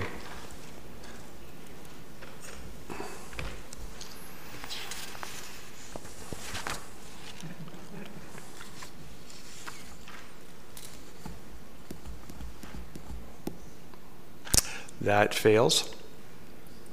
Back to the main motion as not amended. Councillor Gardner. Mr. Mayor, I would like to put on amendment that we consider the zinc roof. Is there a seconder for that, please? Councillor Maracas. Speakers to the amendment for a zinc roof. Councillor Perry.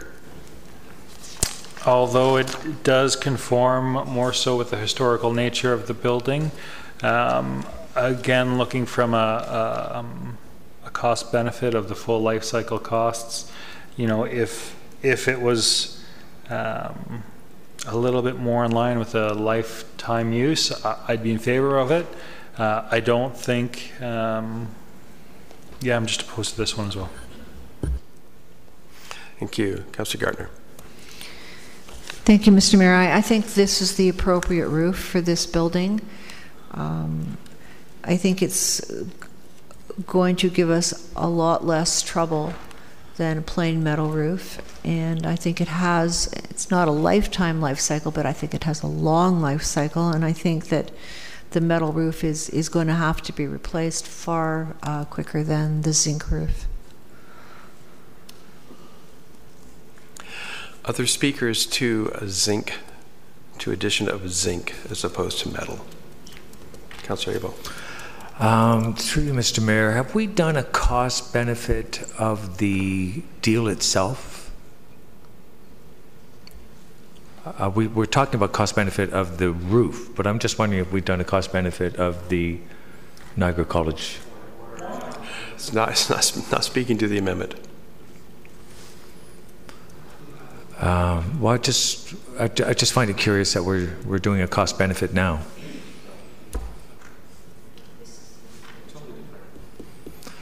All right. Well, I mean, I think it's a good investment for the building to put a zinc roof on it.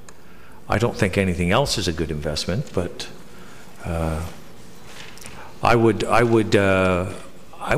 move forward with putting that zinc roof on. Any other speakers to this, please? Calling the vote on the Councillor Maracas. Thank you, Mr. Chair. You're. I'm in favor of actually looking at a zinc roof. I think that it's a good investment. I don't see how, if you don't want to renovate the building, why you'd put a zinc roof on it. So that doesn't make sense to me. But we are renovating it. We're gonna, you know, I think that we should put a roof that I think is going to last 80 to 100 years, as it says there. So it would provide that protection for a longer period of time for the building and provide protection for the renovations that we do in the building. Any other speakers, please, for the first time? Councillor Abel, second time to the zinc roof. Thank you, Mr. Mayor. Just for clarity, I'm in favor of renovating the Armory. I was in favor at the 2.3 million that we originally started with. Could we please come back to the zinc roof? But my point is that I am in favor of renovating the Armory, and I thought the investment in zinc would be a good one. Thank you. So just for clarity. Councillor Kim. Thank you, Mr. Mayor. I was just doing some rough calculation, and if you were to get a metal roof, you could certainly add 2% inflation over 40 years. You're looking at a replacement value for the same metal at 441,000. That makes 641,000. So if you guys are looking at a cost-benefit analysis there, it seems that we win with a zinc roof. Thank you. I want to know how you factored in the inflation. 1.02 y to the x, which is 40, right? Thank you very much. Appreciate that. Calculus classes start tomorrow at 9, right? Calling the vote then. All in favor of the zinc roof, please.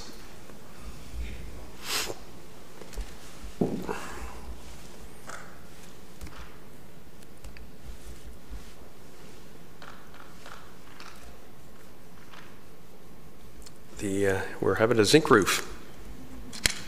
Back to the main motion as, well, it's amended now.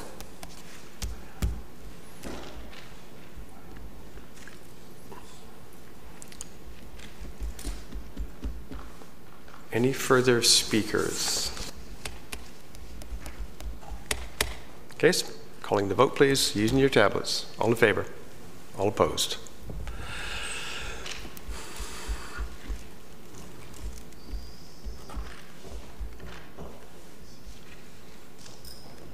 That passes unanimously. That finishes our items.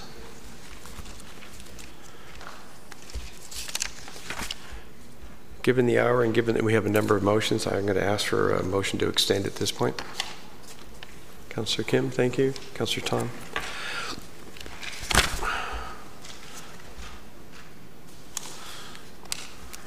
And Councillor Abel, if I may pass the floor to you. I'm sorry? Oh, I'm sorry, all in favor. I thought I did. Sorry. Contrary. Passes. Now, Councillor Abel, if I may pass the floor to you. Thank you, Mr. Mayor. You have a notice of motion. I'm going to call the question. All those in favor? Oh, I need a seconder? You do. Okay. Do I have a seconder before I call the question? Councillor Kim, thank you. Any comments, questions? Seeing none, I'll call the vote. All those, use your tablets. Hand vote.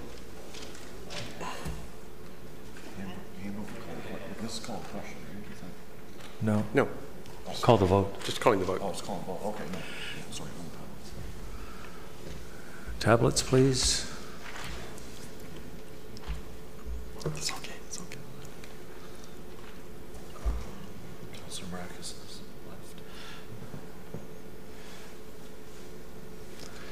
Pie in the sky won't.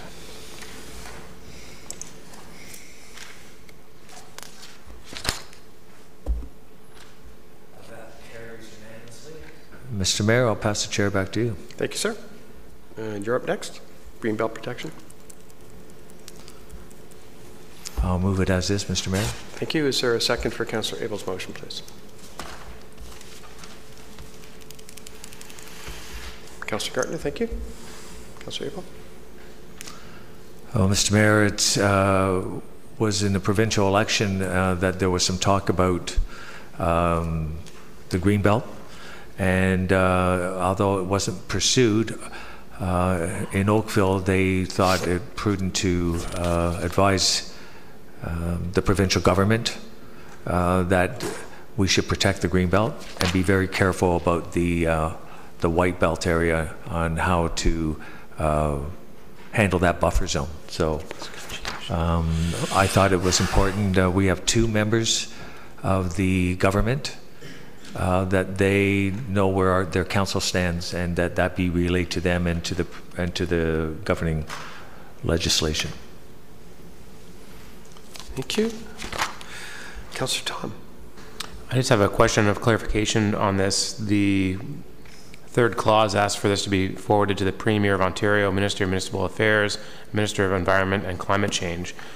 Will this be forwarded to the outgoing government or the government that will take place? I believe the government will formally take over on June 29th. So I just know if Councillor Abel is intending this to be going to the Premier Ford when he takes office officially on June 29th, or Premier Wynne, who will be outgoing at that time. Councillor Tom, for bringing that up, I think it would be wise and prudent to send it on the 29th. To the new government, yes. Thank you. Councillor Tom?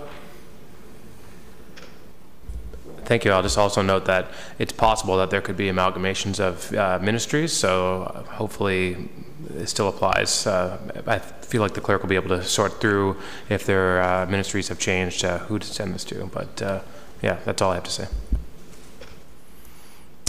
Councillor Gardner. Thank you, Mr. Mayor. I'm very glad to second this motion. I wish I'd thought of putting it on the table myself. All righty. Councillor Perry. Thank you, Mr. Mayor. I just wanted to point out that there are many individuals and many people who blame the Greenbelt for the escalation of property values, and this is one of the largest contributors to the cost of housing across Ontario. So I just wanted to point out that if people are really strongly in favor of low cost of housing, this goes against that.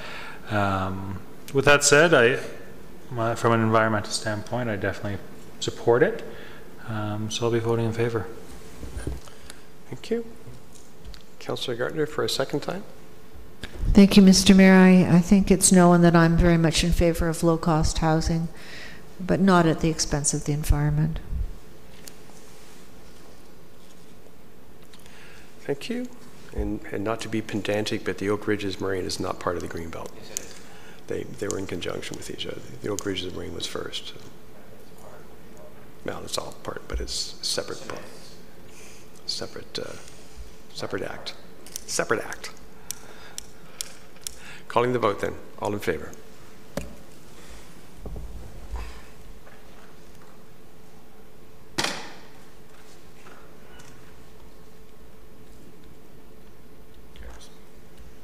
That passes.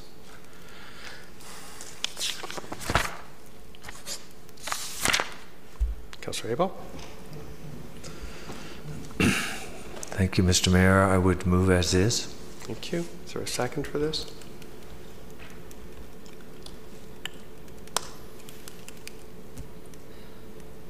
Councillor Gardner? I'll second it for discussion, because I don't agree. But that's okay. At this point, we're just looking for a second. Councillor Abel? Thank you, Mr. Mayor. I think based on what we saw earlier with the Hallmark lands, that we need a strategy and to move forward to identify in depth how to acquire land to satisfy the deficit. I know that we have in the cultural master plan identified that this has to be done, but we need a committee to go and find a strategy to move forward so that we have a game plan when we do have land that we understand and have a sorted, detailed action plan to put forward. And it saves a lot of confusion. It involves sports organizations, it involves staff, and possibly a consultant. I'm not suggesting a consultant, but maybe there's some expertise within the community that could assist as well. So I think it's important that we move forward and have such a thing. We have a strategic plan and we have a 10-year capital plan and et cetera, and this would fit in with a strategic move to address something that's very important. Councillor Tom. Thank you, Mr. Mayor. I'd just like to point out a couple of things. First thing is, according to our schedule, we don't have any council meetings in the fall of 2018. The last cycle of council is at the beginning of September, so we actually don't have any meetings for this report to come back to as written. And the other question I have is that if terms of reference are provided to council in the fall of 2018, if there was a meeting, there would likely be budget implications with producing such a strategy. And it's my understanding, although anything can happen between now and the end of July, that council could be prohibited from spending, I think it's over $50,000 past July 27th if the requisite number of councillors do not run for re-election. So I don't understand what we would do with the terms of reference even if the meeting was to take place. So, I mean, I think this is something that is certainly worthy of looking into, but I just don't know how we get this done within the time frame that we have left in this term. And so for those reasons, I don't think it's worth staff's time to go through the motions of getting this produced if we A, don't have a meeting, and B, can't spend any money. So I'm against it. Thank you. Councillor Perry. Thank you very much. I agree with Councillor Tom. I think there are more holes than in a brick of Swiss cheese in this motion, so I'm against it. Councillor Thompson. Thank you. I have a little different perspective. While I think that the Parks and Rec Master Plan does reference, looking at and identifying opportunities to repurpose and prioritizing, and I don't really mind in principle the concept of developing an outdoor sports field strategy. The issue I have is one that, from my perspective, this borders on campaigning. Councillor Abel has already put on his mayoral website the fact that he was going to implement an outdoor sports field strategy. And so, to me, this is fulfilling his campaign literature. And so for that reason, I'm going to step away from the table and not take part in the vote. Thank you.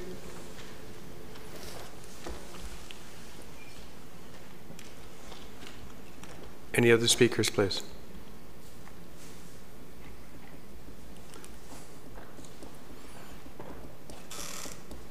Seeing none, using your tablets, please. All in favor, all against.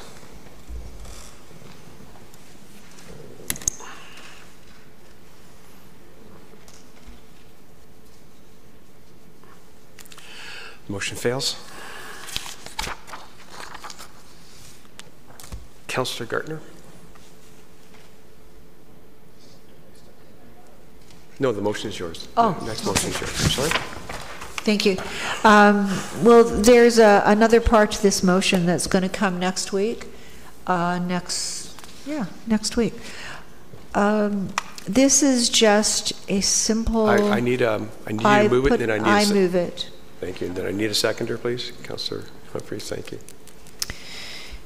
This is just a simple motion that looks at some very easy things that we can do, and actually. It's got a little bit lost in translation because what I wanted was for anybody on council to put forward any ideas that they had that we could do really easily and just start the process of, in my opinion, really seriously looking at what we can do to protect the environment.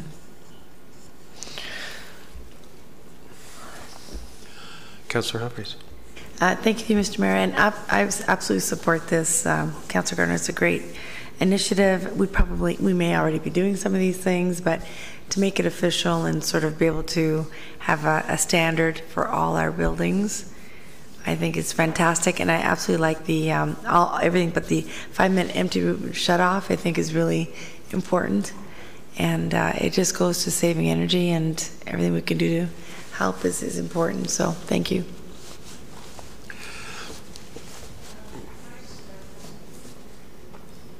Councillor? We do have timers in many of our rooms, but the shut-off time is really long. So I don't know if that reads correctly, but we do have them. Let's just change the settings. Councillor Tom. Thank you, Mayor Dow, and I appreciate Councillor Gartner putting this forward. Obviously, this is asking for staff to investigate and report back on the following actions, so it's not asking for them to implement the following actions, which makes a bit of a difference because sometimes I think the more prescriptive we get, the more, I'm not sure if it's the best policy making especially to get this granular with our recommendations. However, because you're just asking for them to investigate and report back on these options, I'm okay with it. But I think I would have been more comfortable with staff to investigate and report back on options to, I don't know, reduce. I don't know. You know what I'm trying to say. I just think this is very prescriptive. But because it's just looking for a staff report on these various items. I would just say that because it's so prescriptive, then staff might not include measures that haven't been contemplated in the report. So I think for me, I usually prefer a bit more of a broad recommendation to let staff have the ability to report back on options we might not have contemplated. But because we're just looking for a staff report, I have no problem moving forward. Councillor Thompson. Through to Mr. Nadarozny, I guess is the obvious thing. We have a corporate environmental action plan. I know that earlier this year, Council approved moving forward with an energy plan. Are we not taking action within our own buildings to ensure that we're doing some of these things? Maybe not to this degree, but are we not looking at these things? Sir. Through you, Mr. Mayor, yes, certainly some of these things we have been doing, and this is, I think, if I understand the intent, this is to fine-tune those efforts and look for ways that we can continue to reduce the energy beyond the things that we're doing automatically. Councillor. Thank you. And somewhat similar to Councillor Tom's comments is that I'd prefer if the motion was a little bit broader and gave staff a little bit more leeway, rather than just saying specifically 1 degree or some of these points. But since it's just for a report, I'm fine with it. Thank you. Councillor Abel. Thank you, Mr. Mayor. And I was the one, and this council approved the corporate energy, community energy plan. And it speaks to these sort of savings throughout the town, through corporations as well. So a lot of these ideas into the residents, and it's about sustainability and reducing green energy. And all these here, Councillor Gartner, do exactly that. They save energy. So, I mean, of course, I'm all for it. I think it could be expanded and will be. But these are examples of exactly what we should be doing, not only in-house with our corporate plan, but also what we're going to do for the community energy plan. So I'm in favor of staff coming back, but I think through you, Mr. Mayor, we're doing this, much of these ideas, maybe this could be incorporated into our community energy plan, if they're not already so. Thank you. Councillor Gartner. Thank you, Mr. Mayor. And these ideas may seem simple or trivial, but I've spent a lot of time in the town buildings over the years, and these are very small things. They're not in the corporate environmental action plan.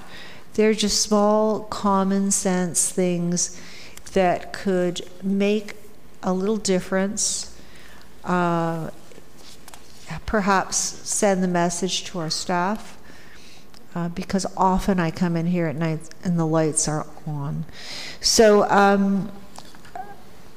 and again, with the automatic room timers, yes, we've gone to that effort to put them on, but they can stay on. I've never timed them, but I would say 10 or 15 minutes, and there's just no reason.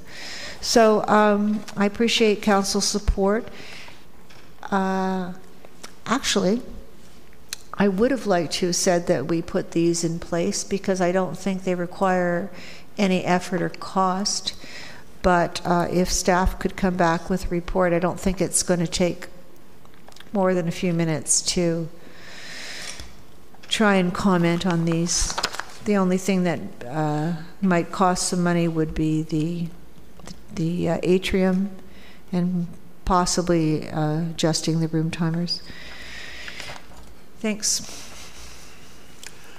Thank you, Councillor Gartner. Seeing no further questions, using your tablets, please. All in favor of the motion? I'm sorry? Have you called the vote? You've called the vote already? Yeah. Okay.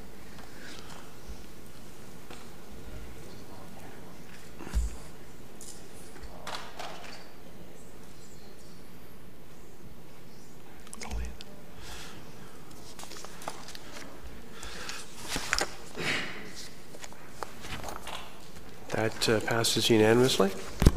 That finishes the motions. Move to the regional report. Thank you, sir. Second. Councillor Perry, thank you. Any comments or questions on the regional report? Councillor Gartner. Mr. Mayor, I must admit I haven't read it. So is there anything in here that specifically applies to Aurora? I'm sorry, is there... Anything in here that specifically applies to Aurora?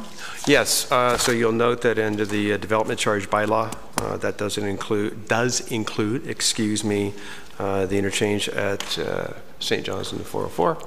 That's a big one. It's in the development charge bylaw. It doesn't actually mean it's not happening yet. But we made some progress. we're planning for it. We're budgeting for it. Let me put it that way. Can you say when that when is that development charge bylaw coming into effect? Oh, it is in effect already. So it's already there. Yeah, June. Well, it takes in effect July the 1st. I'm sorry. So then, what has to happen? What has to happen for us to get that interchange? Well, that is mostly the Ministry of Transportation, and perhaps with a new provincial government, they may be more motivated to do that. At this point, we don't know. We don't even know who the minister will be. Thank you. Would it help for council to send something to somebody or anybody? We have. We're waiting to see who's going to be there. But okay, yes, so absolutely. I know we've done it, but that was a while ago. Thank you very much. You're welcome, Councillor Abel. Perhaps it's new business, but I think there's some movement within the regional council to incorporate different taxations. The region talked about City of Toronto Act. So the City of Toronto Act has additional taxing powers. So the region, as regional council, expressed interest in having that ability. And was that resolved or put in? No, it's just because that comes from the province. It comes from the Ministry of Housing. And I think specifically it was a land transfer tax. Land transfer tax would be part of that. I thought I read, Mr. Mayor, that was where the regional council was going, or expressed that they were seeking to be able to do that. Is that something they asked the province if they could do? That's one of the things that they're investigating, but there is no direction from regional council to implement a land transfer tax, if that's your question. So it was never brought, yeah, that's what I'm asking. Was it ever brought up at council? No. Okay. Seeing no other questions, all in favor? Using your tablets, please.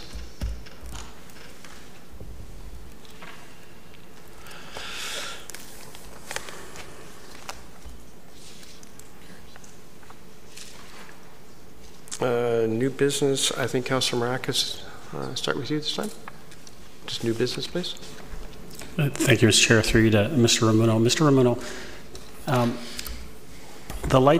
the traffic lights that are going up on Bayview for the new plaza on the north of St. John's, I'm just wondering how much thought was given to the placement of those lights. I mean, there's some issues with turning into Ballymore. And so I'm just wondering what the rationale at the region was. They basically eliminated a good portion of that turn lane for people to turn into Ballymore, and it's I foresee some issues as far as people having to kind of swerve right in immediately and try to turn. So I'm just curious to what the region was thinking. Through you, Mr. Mayor, I know as part of the Rice development application for that plaza, there was a lot of thought put into that. I mean, we were involved in some of the meetings in the region. It was a region's decision at the placement. And I understand there were some concerns from those residents on the west side. I think we did have a response from the region to try and address some of their concerns that was circulated a few weeks ago, that their concerns about being able to access their subdivision or enter Bayview. Situation should be improved with respect to once that intersection is put in place. There'll be additional gaps for them to enter and exit their subdivision. But no, the region reviewed that development application, spent some time in locating that entrance into the Rice development and placement of the civilization there. So it was reviewed by regional staff. Thank you, Mr. Ramuno. I guess I'm glad to hear that they're going to actually be taking in some of those comments and looking at kind of alleviating some of the concerns that are being presented by the residents. So I look forward to those future reports and conversations with the region, and hopefully we can deal with those issues and make sure that safety is number one in the area for our residents. So thank you. Councillor Gardner. Following in that vein, I guess, to Mr. Muno as well, the intersection of Wellington Industrial Parkway on the south, Industrial Parkway South, Industrial Parkway North. When you travel along Industrial Parkway South going north, for some reason, during the afternoon, evening rush hour, the other side has an advanced green. It would make sense that the traffic moving south to north would be getting an advanced green. I've had a lot of complaints about this. I don't know who at the region planned that, but it makes no sense. So I appreciate you looking into it. Councillor Thompson. Thank you. I'm not sure if it's best for Mr. Ramuno or Mr. Downey. I've had a number of residents talk to me about the construction that's going on in Wellington in front of, well, just near the SARC, in front of the, just west of that, where it's been reduced to one lane. They want to get a sense of, what's being done and how long will the construction take. Mr. Ramuno? Through you, Mr. Mayor. It shouldn't be much longer. They were doing some servicing connections under the road. They did run into a bit of a problem, and they had to they were trying to auger the connections. They were then forced to dig up a portion of the road. So, but I don't have a finished date for you, but I can certainly follow up tomorrow by email. So they're close to being complete, and then opening up the road, both lanes, within a few days, I think, but I'll confirm that. Thank you. And would that service connection be for the lands being developed south of that? Yes. Thank you. Councillor Humphreys. Councillor Tom, Councillor Kim. New business, Councillor Perry. Anything on new business? I would point out that on my way home tonight, I think both lanes of Wellington were opened up again, so there might be some work, but it looked to be better than it had been in the last couple of days. Thank you. Councillor Perry, any PSAs? Councillor Kim. Councillor Tom. Thank you, Mayor Daw. And I'd just like to take this opportunity to congratulate both Michael Parsa and Christine Elliott for their victories in the election, and they'll be representing Aurora at the legislature when it resumes. So again, just want to congratulate them and hope that they will work closely with this council and the residents of this town for the future of our province, but also for the future of our community. And I'd also like to thank Chris Ballard and for his service to our community, both on council and at the legislature. And I wish him well in the future. Thank you. Councillor Humphreys, public service announcements. Councillor Abel. Councillor Thompson. Councillor Gardner. Thank you. I would like to thank Councillor Tom for that. I think congratulations are in order both ways. I wasn't quick enough, and you didn't see that I wanted to speak. I would just like to ask Ms. McDougall when that report on the small wins might come forward. Ms. McDougall. Through you, Mr. Mayor, to Councillor Gardner. Certainly, I'll be working on it as promptly as we can with our facilities team. We've only just hired a new manager facilities, Great. So they come on board shortly.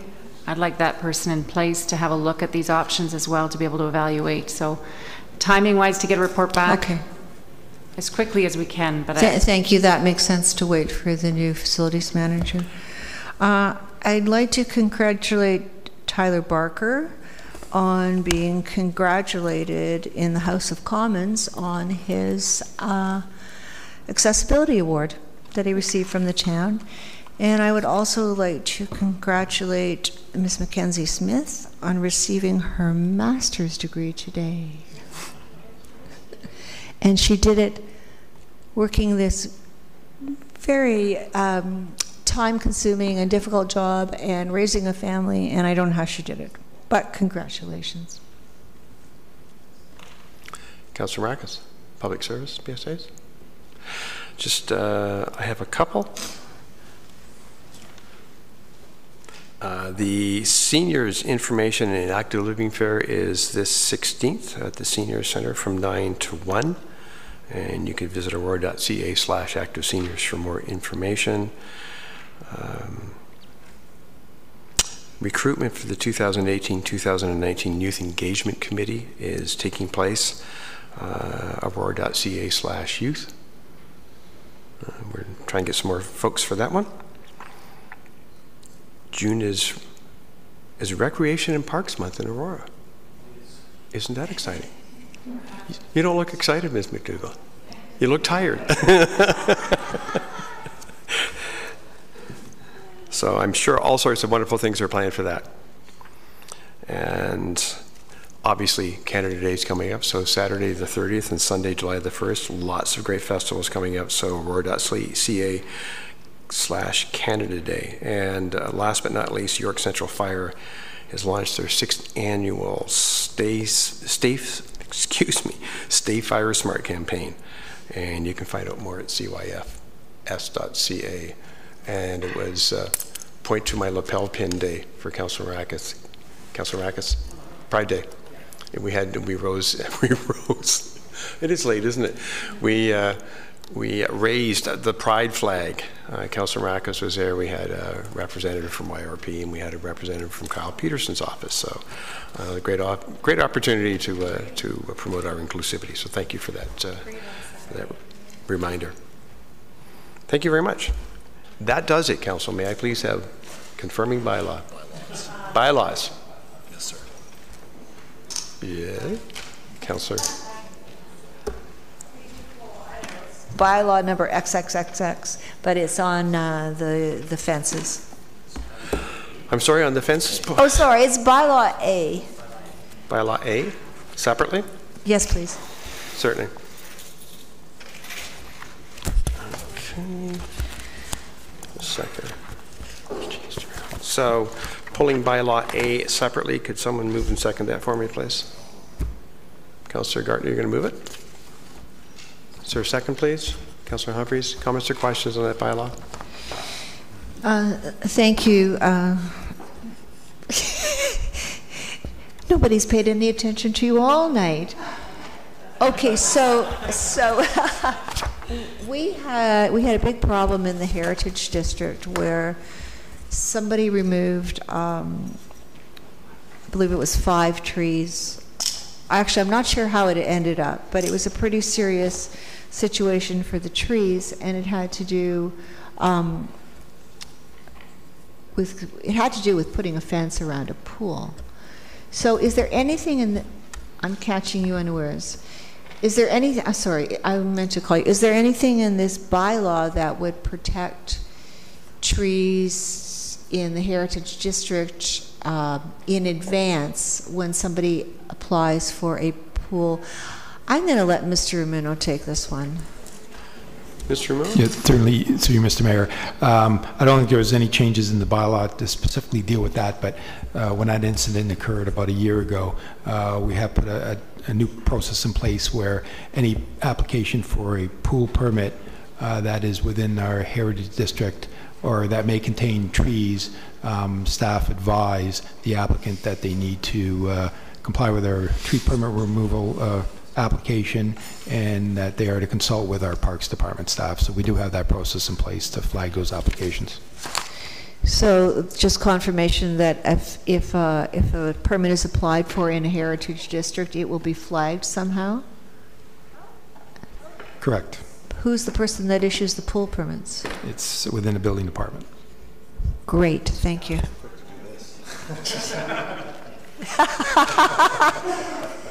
Thank you very much. Yes, please. Okay, so we'll vote on this one separately, please, using your tablets.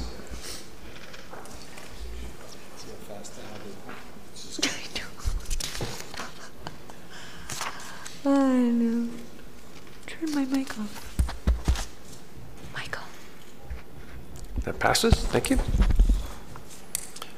And then we have bylaw B. Someone move second that for me, please. Councillor Thompson, thank you. Councillor Tom. All in favor? Using your tablets. Thank you. And last but not least, the confirming bylaw. Just do a hand vote on this one, please. Mover and seconder, Councillors Gardner and Thompson. All in favor, please. Opposed? That is carried. Motion to adjourn. Councillor Kim, Councillor Peary. All in favor? Opposed? Carried. Thank you very much. Thank you, staff.